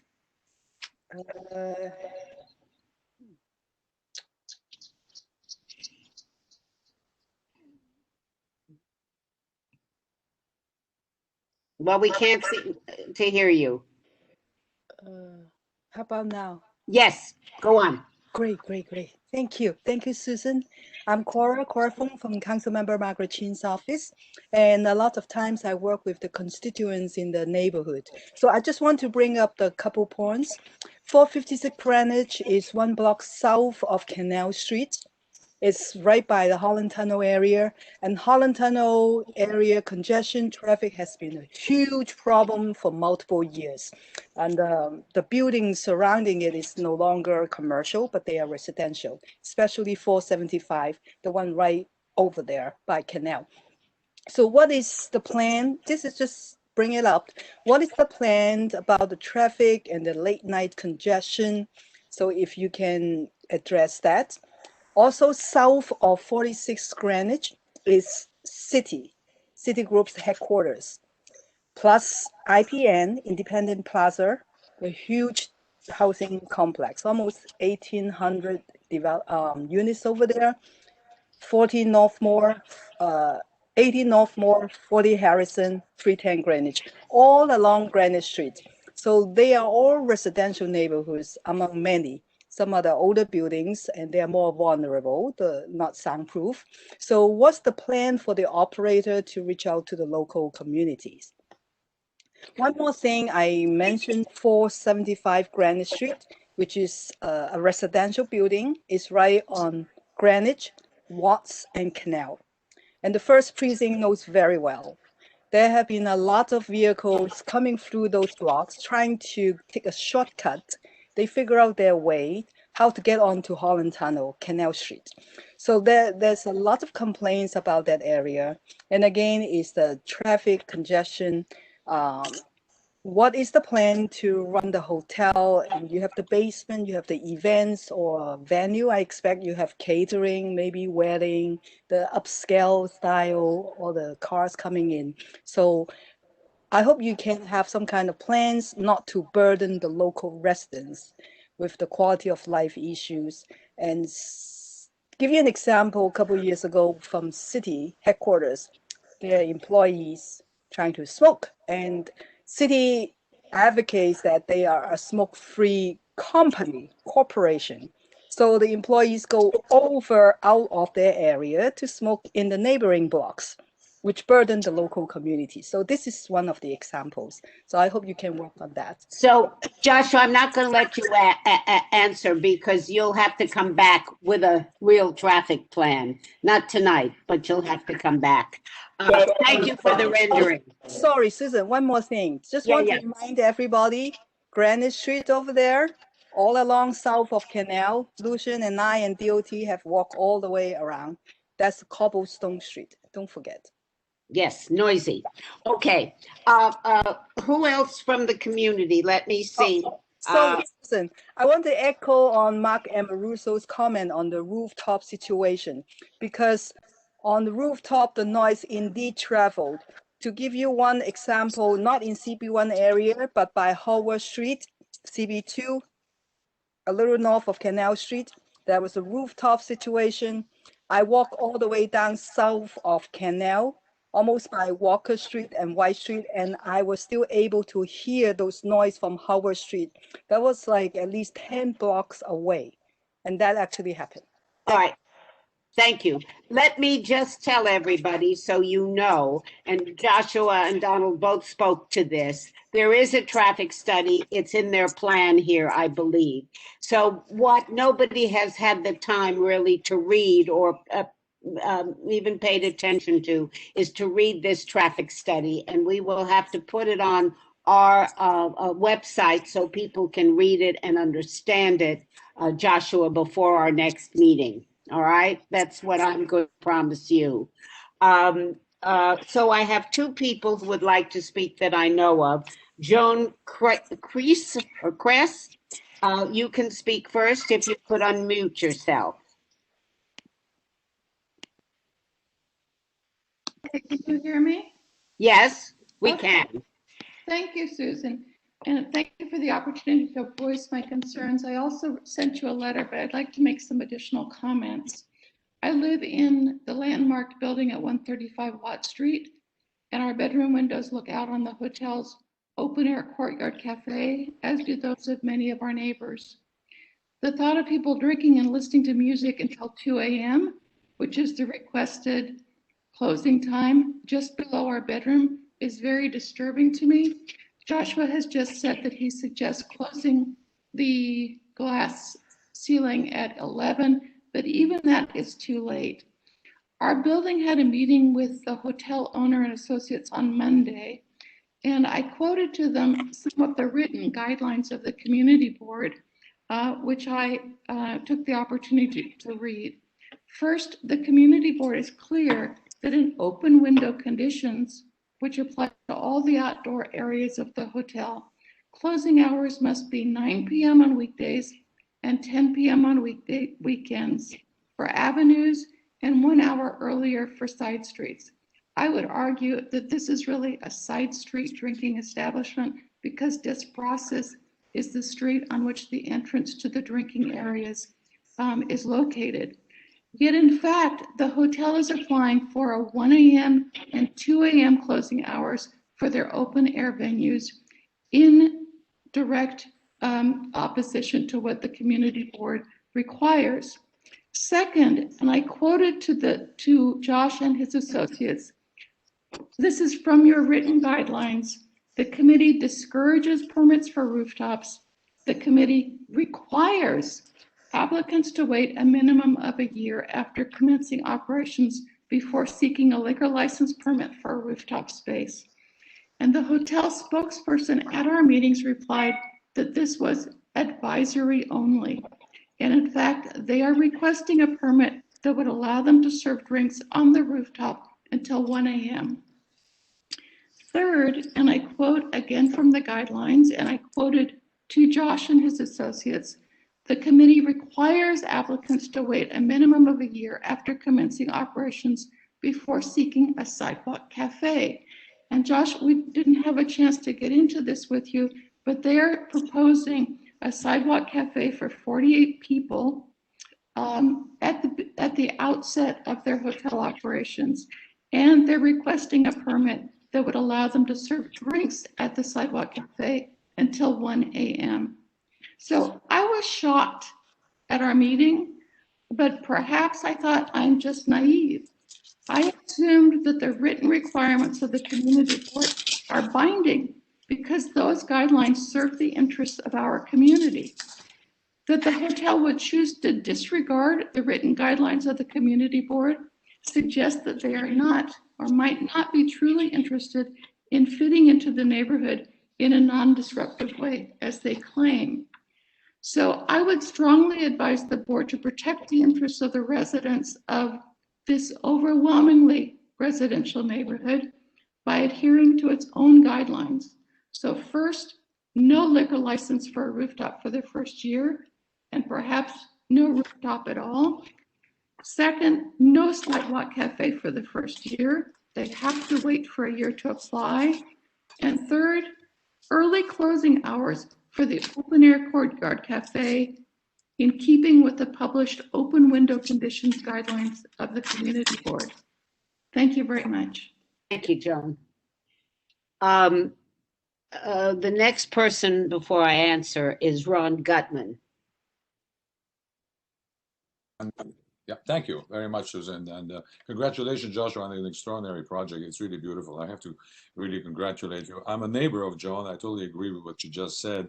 I hope that we'll find a spirit of collaboration and compromise, which is the most important thing in this day and age. I just want to make a quick comment about the kind of people that I think and that I anticipate will be visiting this establishment at those kind of rates, especially after you said and described very well the film and theater world of which I am part myself. I've been to Saint-Tropez, Gstaad, and places like that. I'm very familiar with film festivals and film people, Le Fouquet's.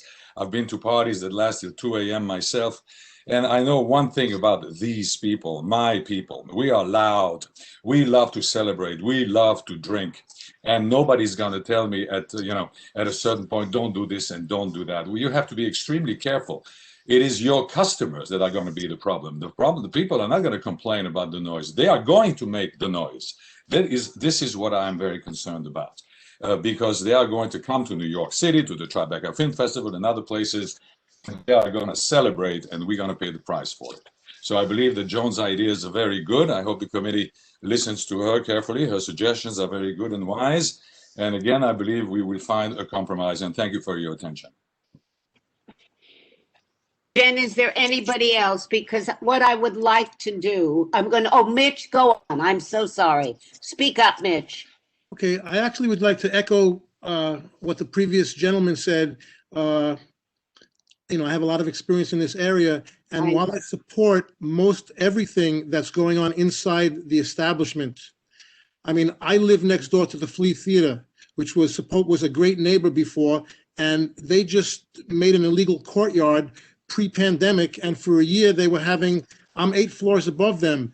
And while I am positive that the soundproofing for the $40,000 presidential suite will work, and the directional speakers with the sonic speakers that will keep it a little lower, there's no way, because Mariana's question wasn't totally answered. With all due respect, Joshua, there's no way that the sound going up will be soundproof the way it will be going to the side. So I just want to echo the last few people. I wish you success, but I think that we need to be, I would be against the outdoor license. I'm not going to belabor this anymore. We've gone past what I want. I thank Donald and Joshua for coming. What I'm going to suggest, and I'm going to ask Donald, when do you want to go to the SLA? I don't think we made that determination. I think we'd like to do it relatively soon because that's a process that takes 6 or 7 months, and the approval is good for a year and a half.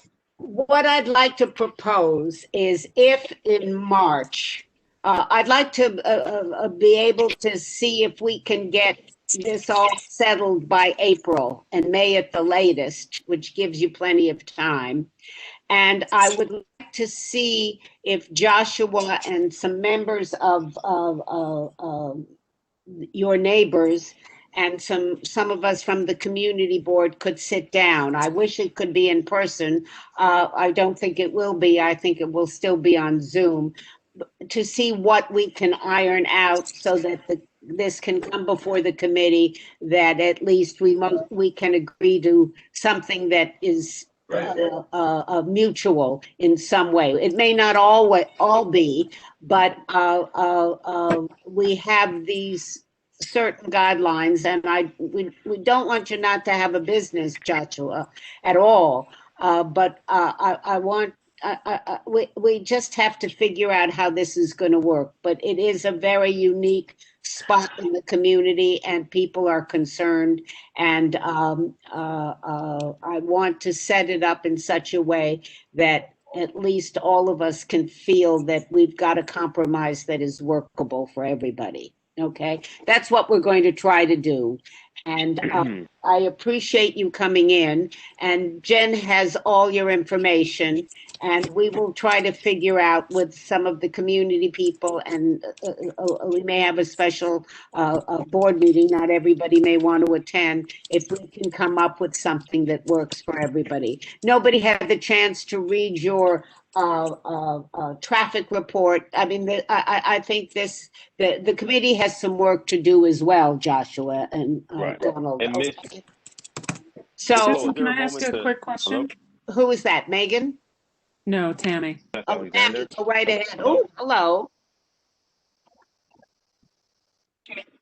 That they will not go to the SLA and they will come back? Well, And they you will know, pursue? Well, you can ask that. I just assumed it, didn't I, Donald? Yeah, I think if we're coming back in, I mean, it's, I think I'd like to understand the process of what you want to do. Is the community board, Susan, are you guys going to set something up with us, some of your committee members and some of the residents? Yes, that's what I'd like to do. We'd like to do over the next just couple of weeks. Well, And, I think you've got to give us till March. We're not going to see you again till April. I'm going to try to get this done by April, and I told you May at the latest. But that's what, since Tammy is asking, I would like a commitment. We would like to have a resolution go to the full board and first pass the committee, that everybody feels at least that we have done the best we can possibly do around this to satisfy us all. And it may not be perfect, but we're going to try. All right. So I have a commitment from you, Donald. Josh, do you hear what Susan's asking? I can't. I'm trying to. Yeah, it was muted. Sorry. Yeah. So just to recap, what Susan's suggesting is that she's saying they need some more time to digest the material. She wants to maybe arrange an informal Zoom meeting with us and some residents and maybe some of the CB committee members. And she's projecting that we come back in April and is asking that we agree not to file with the State Liquor Authority until after we've come back to them in April. Yeah, I mean, I think we need to have a session and get granular about details. I mean, this is a complex, project, and I think it deserves the time and thoughtfulness that we need to take to sit down and talk it out. All right. Thank you. Okay. Thank you, Susan. And then, do you know what the projected opening date is for the hotel? Yes, we do. He told us April of 2022. Oh, thank goodness. So I'm glad. July 2022. Oh, even better. Exactly. Thank you very much. So, Susan, I wanted to make this one comment. I would urge the board members who are not familiar with the neighborhood to walk it in the evening, so you just see how actually quiet it is. So it's not like other neighborhoods where there are other ambient noises from different types of buildings, or not even nightclubs. It's just so quiet there that you'll see what I'm talking about. So I urge you to do that. Thank you. We will. I think everybody should. And I'm going to try to figure out, it's very hard. Usually we have packets in front of us, Joshua. So I'm going to see what we can do after this. I don't know. One of my representatives is really trying to just have one statement. You wanted to address one of Mark's concerns, and he's been asking me this whole time. He has not gotten a chance to speak. His name is Seth Alexander. Go on, Seth. Speak up. All right, can anyone hear me? Yes. All right. I apologize, no one can see me. I find that rude, but listen, I understand all of these concerns, and I want to talk just for a moment about, I keep hearing everyone discussing the community of Tribeca, and unfortunately, for me being a 10-year employee of, I think, one of the better hotels, literally 2 blocks away, 377, the Greenwich Hotel, which, as I hear through this, not being mentioned. The fact that this community, although very unique, doesn't have these certain items like the Arlo, the Greenwich, and some of the restaurants that really give Tribeca its heartbeat rely on the outside seating. You talk about Tribeca Grill, you talk about La Conda Verde, and then you see companies like Nobu, long-lasting, who leave because, unfortunately, they cannot subdue to the new restrictions that we have within our industry. You know, I hear everybody on this call talking about the immediate people who live within this block, which within the daily operations that we do very, very close, don't affect our neighbors because we're all part of one community. This for cooking and for drinking tonight. Sure. And when we talk about this, we have to understand that this type of opportunity does not come along very often to a neighborhood like this. And what it also does is provide a lot of jobs to people within our industry, hospitality, that don't have opportunities like this. And the only way for these types of venues to exist is for us to modify the way that we all work together, especially after this. Everybody on this call, if you think of a guest, outdoor is now in our DNA. You know, there's positive and negatives to COVID. It was a learning experience for all of us, but we will all be outside diners. And everybody on this call, I know during a beautiful spring or summer day wants to sit outside. And what we're doing in a situation like this of not granting that type of ability to a restaurant or to a hotel is we're going to take away the opportunity for them to succeed. And neighborhoods like Tribeca are Tribeca because of venues like this. Thank you. But there are issues and 100%. I just I heard you. I think we're so thank you. We will get Susan, back can to I you. just make a quick comment on what he said? 1 minute. He mentioned 377. That's Tribeca, not North Tribeca. There is a difference. Not everyone is enamored with unfettered outside seating. It needs to be regulated, and whether it's appropriate for a particular spot or not. That's why we're here. So there's not big joy of having this massive venue in the middle of a quiet neighborhood. You can always say things provide jobs and so on and this and that and all the other thing, but the quality of life of the people that live there and planted their roots, what's paramount to just because someone from out of the neighborhood wants to sit outside. Those are our main concerns. Mark, there's one person I see that's a resident of Tribeca that just requested to speak. We should probably let them speak too. Susan, there's a few members of the community who wish to speak. Okay. Let's see who they are. So we have Rocco Basile. I'm going to unmute them right now. Okay. Hi, everyone. Thank you. Yes, my name is Rocco Basile. Thank you for giving me the moment to speak. I've been a resident of Tribeca for over 15 years. I've raised my 2 kids here. I disagree with you, Mark, and I agree with Seth. This community has had a tough time in terms of places closing off and on. I mean, I've watched the revolving door with all these places, and some of the places my friends have owned. And I speak for all of Tribeca when I say we welcome something like this because we need something like this in this neighborhood. I understand North Tribeca is quiet, but there needs to be a place like this where it would draw more people to our community and where we can stand. I don't see this as a nightclub. I don't see this as a bunch of 20-year-olds on a rooftop making a lot of noise. Like this is I see this as an elegant, high-end, like the Greenwich Hotel. I mean, the Greenwich Hotel at first everyone was against it, and then it's been a beautiful addition to this neighborhood. And I feel like if Greenwich Hotel had a rooftop restaurant or bar, it'd be amazing. And it'd be welcomed by everyone. Okay. And I agree with Seth in terms of the outdoor also. This is part of our DNA now, and if we have an opportunity to have a rooftop open air, and especially in this neighborhood that I've lived in for, the last 15 years, I welcome it. I think I have to say to the developers here, wow.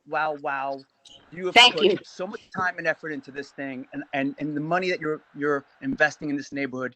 I want to thank you, and I hope the community board approves this. And as a resident, this is what I would love to see in my neighborhood.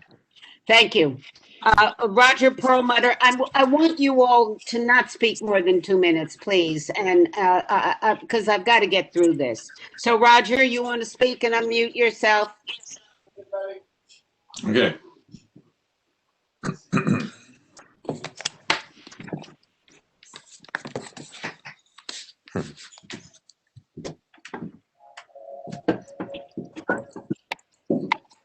Roger, are you there with us?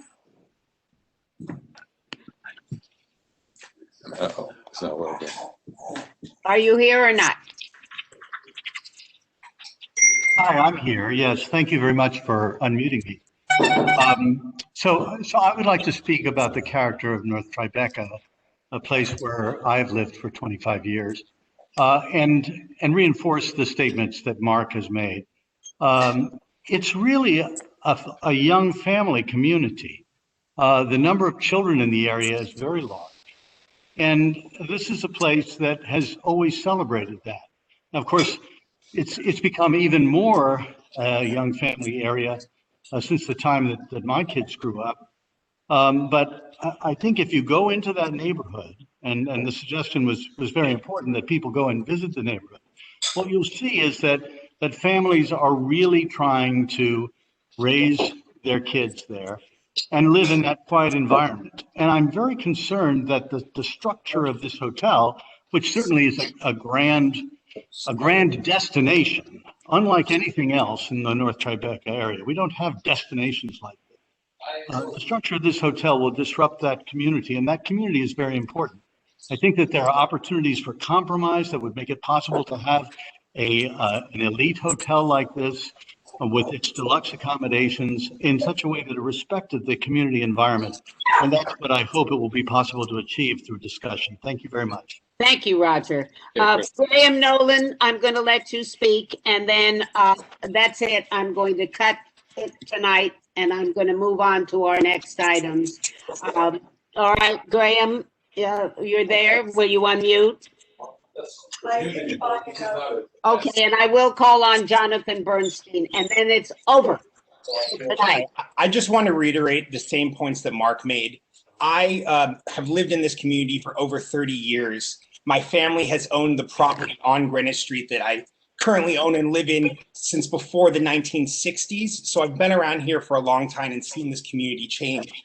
I definitely think it's very important that we recognize the difference between Tribeca and North Tribeca, because this neighborhood, as people have reiterated multiple times, is very quiet. It is extremely uniquely quiet at night, and that's the value to our properties that we all have.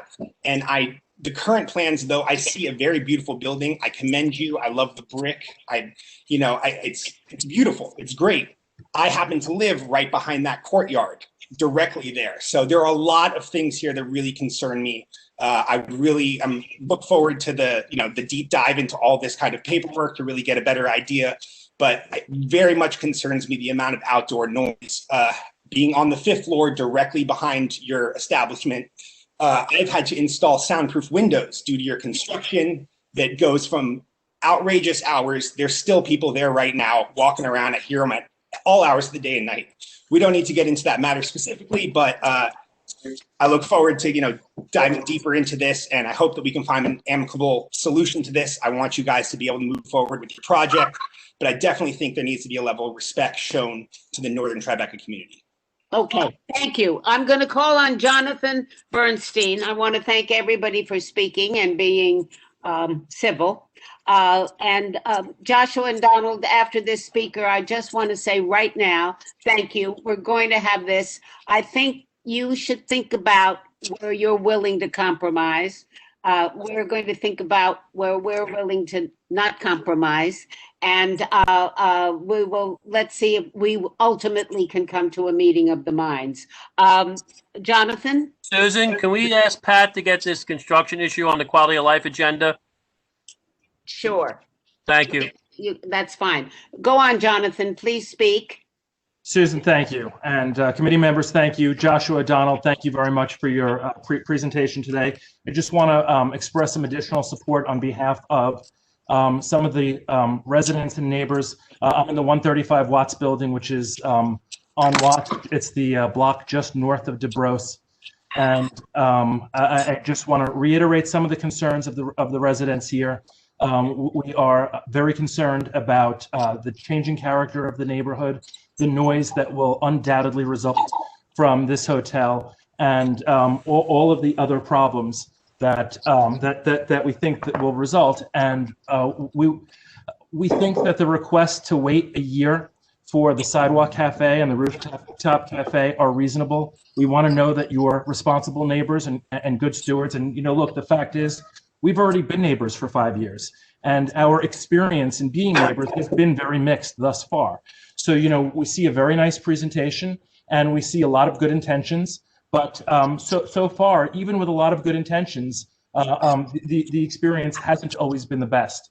So we would certainly look to work with you in those areas where there can be some compromises and address the concerns of these residents. Thank you.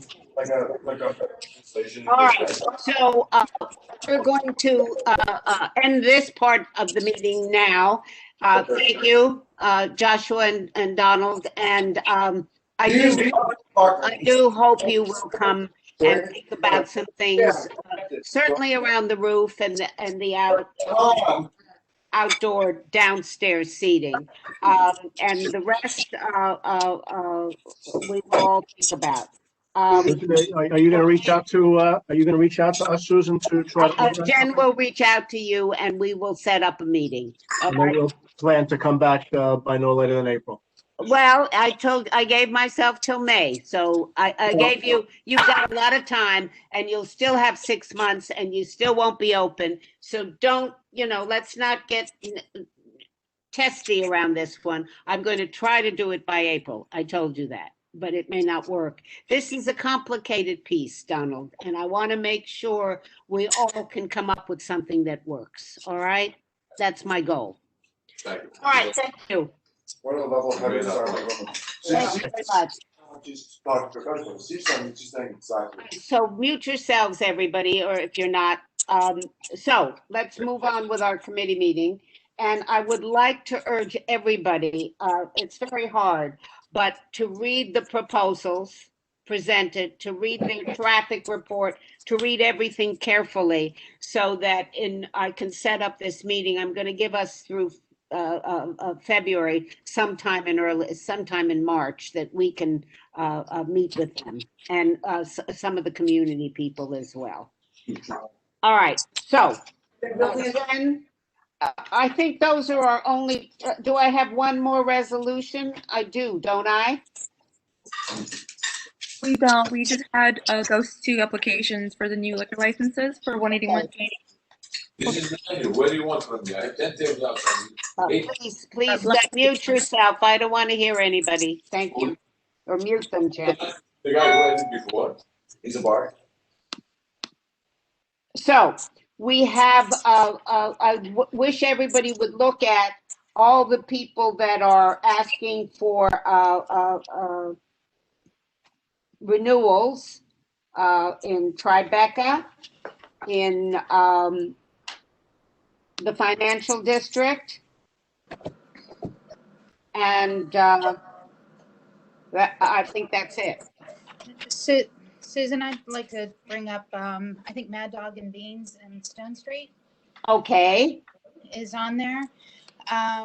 So, the Stone Street businesses, they face the Pearl Street side as well. They're on Stone Street. You walk through, they go onto Pearl Street. Several of the businesses have affixed speakers to the outside of their businesses. I first noticed a problem in that some are using Pearl Street for tables, with the new COVID, ability that they have. That's fine. But even when there's nobody out there, Mad Dog and Beans has been playing very loud music out of the speakers. The speakers, first of all, should not be there. I don't know how people feel about that with respect to COVID, but if they're playing those speakers when nobody is out there on the street, it's desolate and it's just a disturbance. I think the community board should speak up about that. I did call. I do know that others don't. Joel reached out to, the Polo Caucus group, who spoke to them, and it continued. I did call, and whoever was put on the phone became irate. I think they felt they were being singled out among the other businesses, and I did notice after that some of the businesses next door are playing music, although they play it when they actually have patrons outside and they have the table set up. So I don't know. I think we have to have some input about it, at least at a minimum. If there is nobody out there, to just randomly be blasting music when all you have is takeout is ridiculous. So I have a question. Maybe Mark knows the answer. So can we hold off on approving this renewal, Mark, and ask them if they would come in March, because we have some concerns, and write a letter with our concerns. Can we do that? Mark, are you there? Can you hear me? Well, okay. I think we can. I'm going to make I think we're entitled to do it. And I would say that we send them a letter and say that we are holding off on their renewal for their liquor license until they come in March, Jen, and answer some concerns that the community board has. All right, Megan, I think we'll do that. That's fine. If everybody agrees, I think that's fair. I do. It's a clear violation, and I realize the rules are lax right now with what we're going through, but the times that I'm complaining about, it's not serving their business any purpose at all, and it's really just a disturbance to the neighborhood. I think that's fine, and I think that I'd like to send a letter that will say, I'm going to ask Lucian if he'll draft it, that says really that we are not renewing your license because we feel you have not been a good neighbor and there are concerns we have. We'll figure out something. And let's just make sure we're consistent with the other businesses as well. Yeah, they may not be up for renewal, but I do think that somehow we have. Well, if you have no clientele, there's no reason to do that. Right. All right. Yes, who's asking? I don't see a hand up. Yeah, it's Joel. So, oh, thank you. Yeah. The only way we got Mad Dog to stop playing the music, and Megan and I asked them numerous times. Yeah. It was blasting. You can hear it up to the 23rd floor. I asked Doris, who works with Peter on Stone Street for Harry's and Ulysses, and she made a personal phone call to them and didn't do anything. They still played the music. I asked her, please call again. Peter called. It took 3 phone calls from Peter to please ask them to stop playing the music. And we've told Peter and everybody else on Stone Street, when they come up for their renewals, we have an understanding that no large outdoor speakers will be on Stone Street. Music is inside. It's not outside. And they've agreed to that. They sort of went out on their own on this. But it took 3 phone calls from Peter to tell them to put the speakers away. So, Joel, I don't see that we, Megan said she heard them the other night. So, they're not put away. They're not put away. So I have no trouble with holding on the renewal and informing them and asking them to come and writing them a letter. If that's okay. I just, one last thing, I don't want to get too much into details, but even if it's low level to help support them, when they actually have tables set up, I don't know if people agree with that, but again, my objection is very loud music.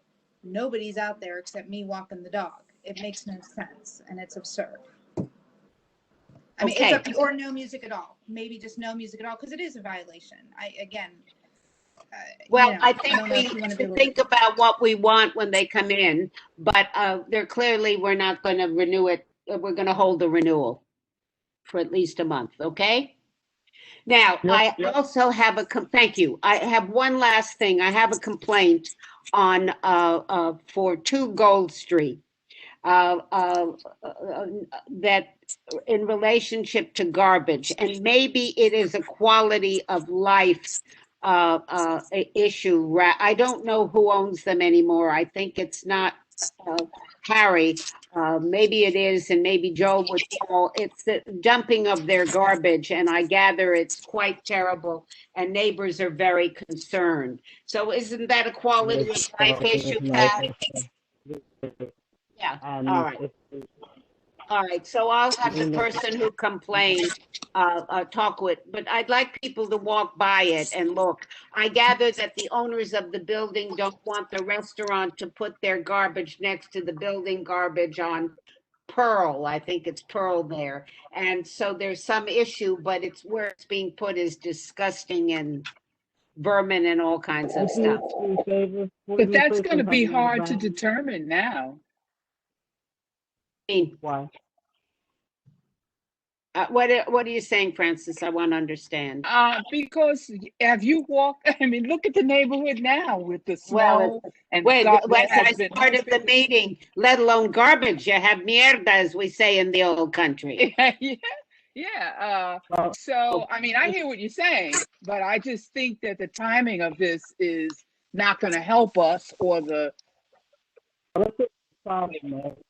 Was it residents or an entity that complained? We can do. It was some residents who complained, Miriam. Because that building with 2 Gold Street. So that building at 2 Gold Street, at the very, very corner of Gold and Maiden Lane, is Santander Bank. And then there is the Montessori School. Then there's the door, the entrance to the apartment building. And then there is at the other corner, it Harry's, the pizza place. But if you go around, like you said, they put it around the corner on Pearl. Around the corner on Pearl is that Holiday Inn. Don't That's put it also on attached. Pearl. That's not where it is. They've been putting it, if I'm not mistaken, on Platt and Gold, which is a small street, and which is a problem. Okay. That's the issue. Since I'm not there, would someone please take? I'll go walk. I'll go take pictures, but So listen, everybody, I wanted to go over this resolution, and I keep bringing it. I want to get on record. This is my goal. And I mean, everybody's tired, and I don't want to, this last one did us in, the Tribeca one. I want you please to look at that. I'd like to bring it up in March to the community board. The executive committee, I may not have presented it correctly. What, you do? I have comments. Yeah. Okay, good. Susan, before we go ahead though, we have a representative for 2 Gold Street here. To address. Very nice though. Okay, we've got quality of life, we've got liquor, we've got everything. So speak up. Sure, I have here Alexa Centauri, their representative. I'm going to go and meet them. Thank you, Jen. In here, who are we listening to? Hi, Alexa, are you here with us? Hi, yeah, I am. It's actually going to be Jake Trissler who's going to be speaking tonight. Sure, I'm going to. Thank you. No problem. So tell us the dilemma. Hi, so we're representing Plan Do C Corporation at 428 Greenwich. This is for a corporate change. So I think we might be mixed up with someone else. Yes, Yeah. you are mixed up. Yeah, you are. Okay. Alexa, this is the application for 2 Gold Street for JMP Ventures LLC. Yeah, there's also somebody here on behalf of them. I'm not speaking for them tonight. Can you identify who exactly is speaking on behalf of the application, please? I believe Paul Lamas. Paul Lamas, right. And thank you. Thank you. Hi, Paul, can you hear us? Yes, I can hear you. So who is this for? Hi, Susan. It's Paul Lamas. I'm Peter's partner. With Peter and Harry's partner. Okay. Yeah, and we heard this complaint. We've been putting our trash in the same location for the 15 years that we've been open here. You are correct. It is on Platt Street, just off the corner of Gold Street. That is our designated location with our sanitation company. The plaza has been, we do our best to keep it clean. It has been quite messy lately. There has been a lot of, yeah. And so look, we apologize for that. We do our best to keep it clean. We will certainly pay closer attention to it now that we know it's a concern of the community, and we'll be very diligent with it. I would appreciate that. Thank you, Paul, for coming in. And I don't need to belabor it, but please check. I gather you were not allowed to put it next to the landlord's spot or whatever. That's It's correct. fine. I understand that, but please do try. It's a terrible time. We all understand it. But when a couple of community residents had complained, and I gather one of the staff people at the restaurant was exceedingly rude. So I got a note on that. So We if I have apologize your for word, that. that's fine. Thank you. I don't need to belabor this. Thank you very much. I just want to make sure Cora has her hand up. I just want to make sure if she wants to speak on. Susan, can I speak? Yes, of Yes, course. Still a thank free you. country so far. For 2 Gold Street, because this has been going on even before the COVID time. So it's not just talking about we will take care of it. We need to see some effects. So Okay, well, that's Margaret Chin, Paul. Margaret Chin's assistant working on that one. So please do your best. We certainly will. Okay. And Susan, I'm we'll sorry. be Susan. walking by. Don't worry. We'll all be walking by. No, Please Susan, let us Susan. know. this Paul, is more than 18 months. It's almost 2 years. And the Alliance Downtown also Whoa. try to help. NYPD has the Whoa. neighborhood coordination officers. They help with the scaffolding, the other the shopping carts, supermarket shopping carts, homeless stuff. So if the establishments over there can also really take action and do their part, I'm sure that area can be lit up. So the local buildings like the John Street and the Gold Street and over there William Street, they are now, or even the 1 by 100 William, they're residential building. They're no longer commercial. So I think if you can really do that part, we can enjoy the plaza better. Okay. Susan, I'm sorry. I'm sorry. Susan's Bill Clementis. I'm sorry to Oh, interrupt. go on, Bill. Speak up. I know what you're going to say, but go on. Well, here's the thing. Paul, quick question to you. You have pickup every day, correct? Garbage pickup? Yes, we do. So you're 7 days a week or 6 days a week? 7. 7 days a week. Okay. 7 days. Now here's the thing. Okay, see, Susan, because I have the same problem on Greenwich. What happens is I have the same thing at George's. We have 7 days pickup. Yeah. And the issue is that sometimes just with the location and the area of it, see, like 2 Gold Street, for example, I do know for a fact that you have how many restaurants around it? You have 1, 2, 3 in the plaza, and then you have open though. Correct. But the whole thing though is that area, let's see, I'm not defending 2 Gold now, but the question is how can they, if they have a designated area and they have 7 days pickup a week, what more can they possibly do in order to maintain it? I gather, Bill, that the issue was how the garbage was put out. There are a variety of things. And that was some of the issue more than anything else. So, and it's when it gets put out. I know when it gets picked up. I mean, all of us who walk this neighborhood know that. But it's just having your eyes on it and who's ever there being a little more careful. All right, I Well, and understand. right now it's awful. Right now it's awful. If you walk around, I mean, there's mounds of snow, ice, and then it's garbage on top of that because we haven't had garbage pickup in almost a week. Can everybody hear me? Yeah. Yes, Pat. Go on. You go out as late as possible. I'm having some trouble with my sound, but if it can go out as late as possible, I don't know, as close to pick up by their carting service as possible, that would help. If it's not sitting out there for a long time, you're not going to have as many complaints by the residents who live in the area. Yeah. Well, it's been a mess. Everybody, all his, we have a good relationship with Peter and Paul and all of them, and let's see how we do. All right. Thank you. We'll be on top of it. All right. Thanks. So we have a corporate change at 428 Greenwich. You do, correct. And there have been some complaints about that space, if I'm not correct. Jen, am I correct? I think we just requested for them to come in for a corporate change. They came in previously, but It's been some time from the last time he came in. That's right. Yeah, so yeah. So talk. yeah, so it might sound a bit familiar. So with me is Mahmoud Abu Salam. So what had happened is they came before you just about a year ago to Yeah. corporate change, and their previous attorney filed the application incorrectly. And now, because the statute of time has passed, we had to re-notify so that we could file the correct application for them.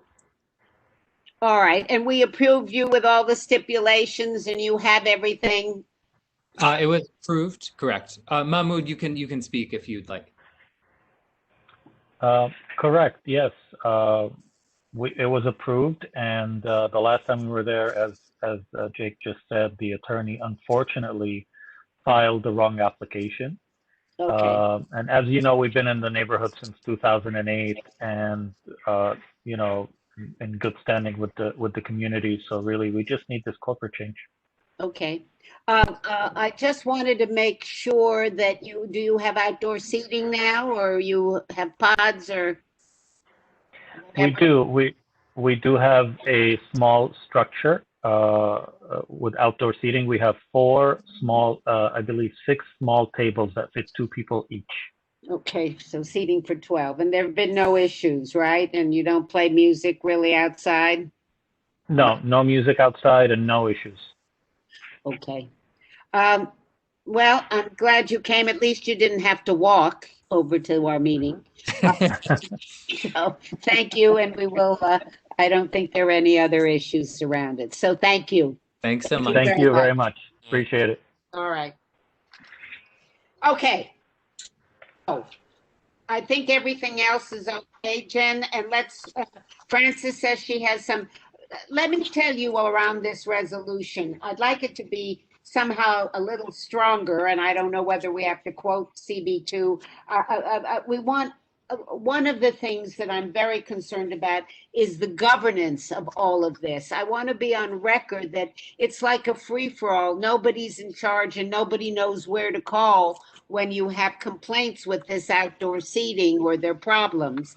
And is it Consumer Affairs? Is it SLA? Is it you know, does their liquor that they serve, is it in relationship to the stipulations that have been approved? So those were my basic concerns around all of this, and I thought that they should have the fire department, DOT, Consumer Affairs at least monitoring something. So when there are problems, it's not the SLA. The SLA will only deal with the liquor license. Remember that, you know, unless there's great noise or something else. So Frances? Okay, I don't know if any of my comments fit in specifically with what you have to say, but starting with the 6th whereas, this is just a personal choice in terms of I have real problems with the word social distancing. And I think physical distancing is more appropriate for what is being requested. I saw a commercial from New York City Department of Health the other day, and they actually changed it. In the commercial, they have social distancing, and I think it's perfect. Okay. But before you leave that whereas, Duran, God bless him, said noise disturbances and from intoxicated patrons, much better than drunk. I agree with him. So we can change that too. It's yours. You see it? That's just in the 6th. Whereas, yeah. So physical distancing in there? Okay. Okay. What else, Frances? And then the first, be it resolved,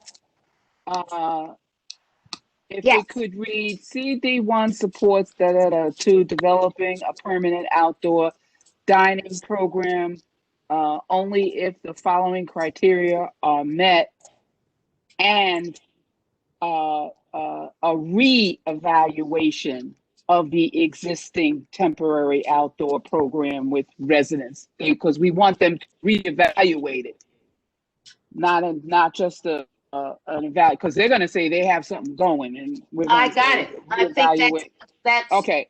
go. Outdoor temporary, blah blah blah blah. A plan for a formalized community review process of outdoor dining, and towards followed by an enforcement plan, right? And followed by an enforcement plan with clear delineation of agency responsibility, blah blah blah blah blah. And I would put in the 3 agencies there somehow. Okay, is that where you There's put them? DOT Okay. and the fire department, because you need them as well if you're going to have this outdoor heating. Okay.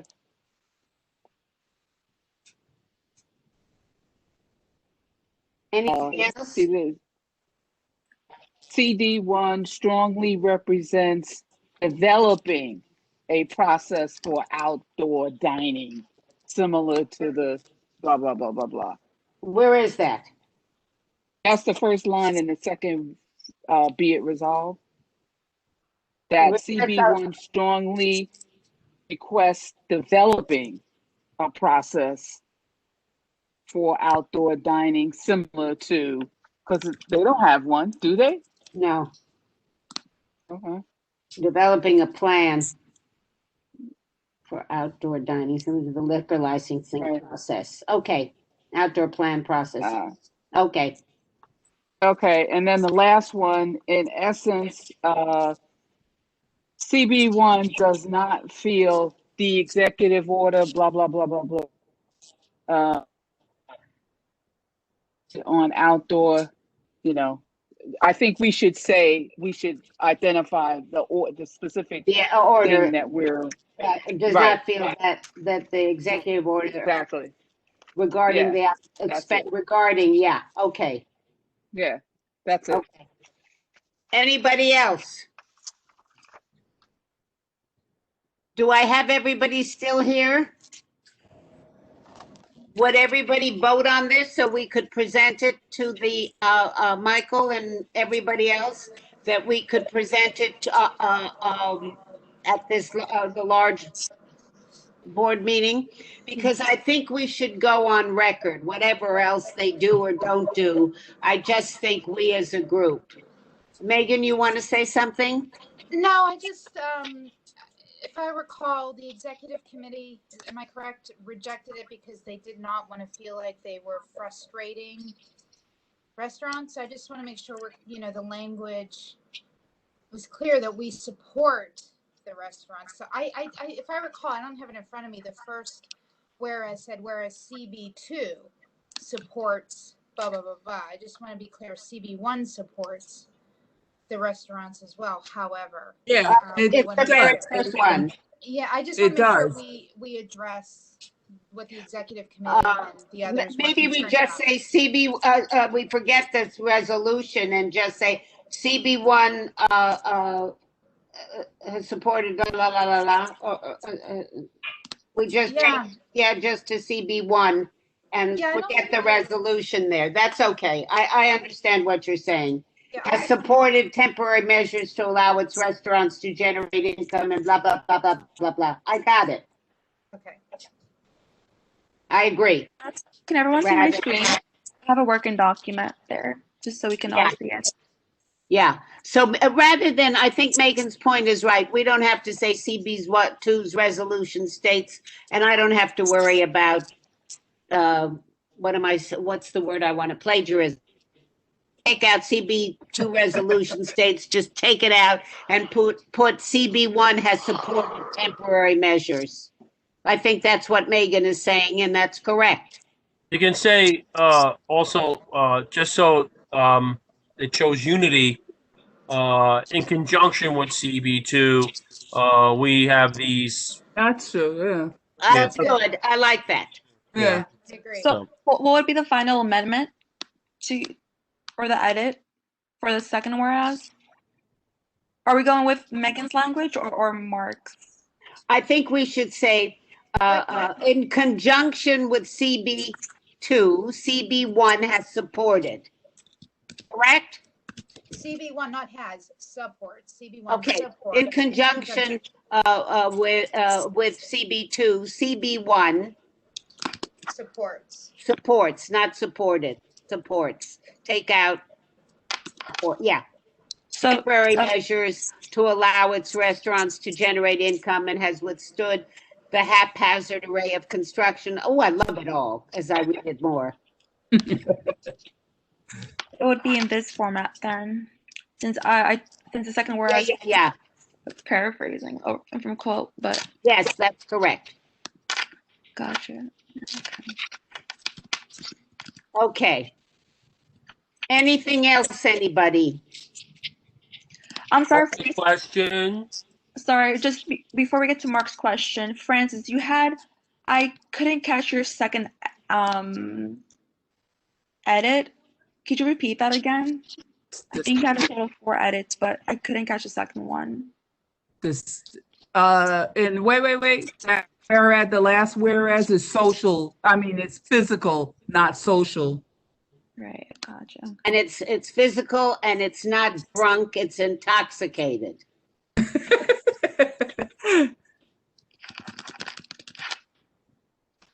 And then go back up.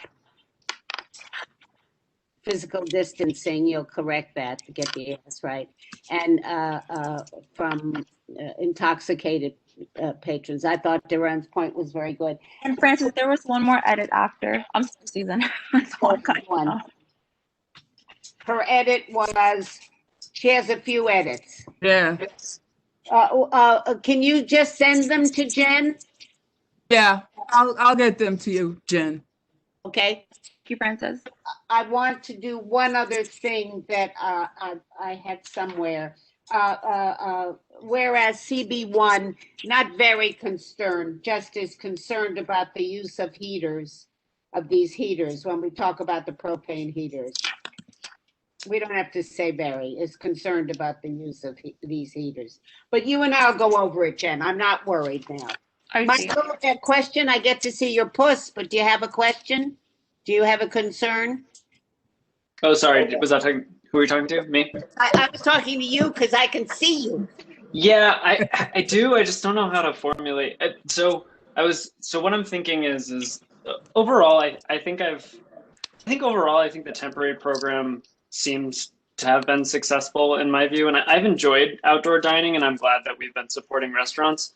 But like one of the reasons why I've enjoyed it is like during the warm weather, like having people on the street seem to like make the streets in the city more lively and like community. And I feel like once we've shifted to winter dining, like and it's completely enclosed restaurant spaces, I haven't felt the same way about it. It feels like a more naked like land grab from like for the restaurants. And I'm just wondering if there's anything, it might be too specific, any way to note a concern about completely enclosed spaces. It depends on the neighborhood you go into. Part of it is they're supposed to have one side open and you see all the spots, but I don't, maybe there's a statement somewhere, I don't know.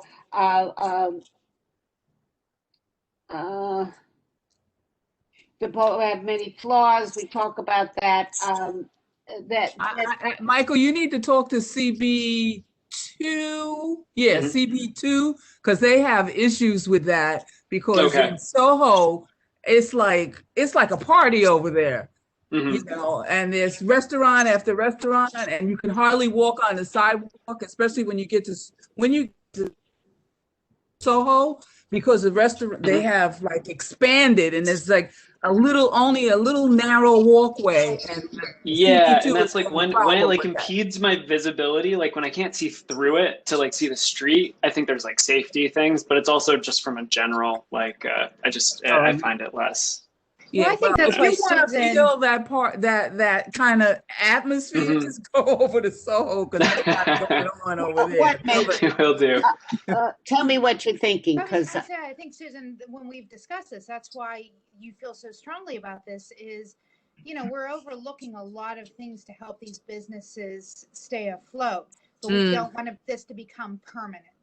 And am I correct, Susan, when I speak for you, that we need oversight, and that's why you feel so strongly about this. This is temporary, and we don't want this to be just somehow grandfathered in, and it's temporary. It is my understanding of why, you know, you felt so strongly about this, and I agree with you.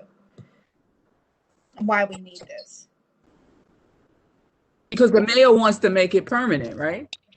Right. So that we need to have some way of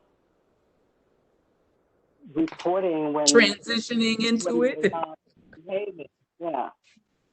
When they're not behaving. All right, let's see if our last whereas we can figure that out a little stronger and do something with, well, that's why we say it should be temporary. You know, he wants to make it permanent and nobody pays rent, nobody pays tax, you know, it's a lot of stuff. It's, thank God he's not going. Look, sorry. It's also not fair to certain businesses that it's not fair to certain businesses that logistically can't have the outdoor dining. Like we had that example with Walkers on they wanted to have the temporary outdoor dining.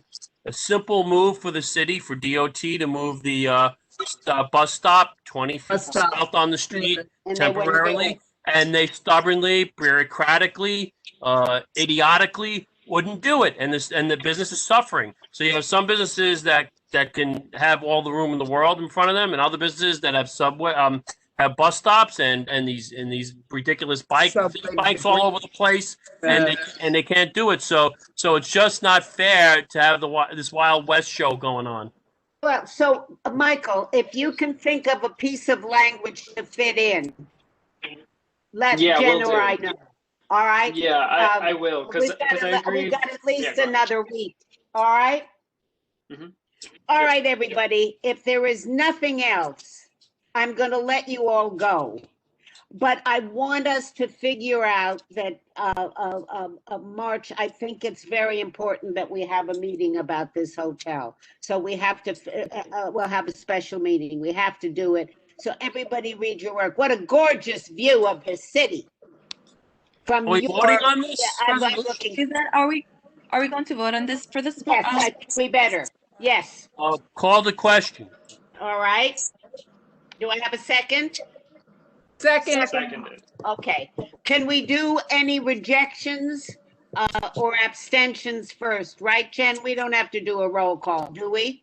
Sure. Some members left, but we can go ahead the way that you want it to for people to vote on. That's fine. We can call on them. All right, call on us, quick. Go. Sure. Well, I'll be here. Go on. Okay. Susan? Yes. Mark? Yes. Okay. Megan? Yes. Daron? Oh, I think he may have dropped. Okay. Francis? Yes. Okay. Michael? Yep. Mitchell? Yes. Mariama? Yes. Joel dropped. Okay. William? Yes. Pat? Yes. Pat, was that a yes? Yeah, okay, I see you. Okay, thank you. Got it. Chow, he dropped off. Is Karen still here? No, okay, but we still have quorum. Okay. Well, I have one last thing before we sign off. Here who raised the issue of 2 Gold Street with us. And so, Vicky, we had also thought it should be quality of life, but Paul did come. I don't know whether you heard it. I want to call on you before I end this meeting. I want to get out of here in the next 5 minutes, but do speak if you want to say something. I didn't realize you wanted to. I didn't look at my phone. Oh, Susan, Vicky was here, but I think she also requested that she'd stay anonymous. She still wanted to attend the meeting. Well, they left, so she was. I just got me. That's all right. Okay. Can I say good night, everybody? Good night. Good night, Tracy. Good night, everybody. Good to see you all. Guys. You're all wonderful. Thank you. I really appreciate it. Thanks, Hey, Jen. leadership that counts. Thanks, guys. Okay.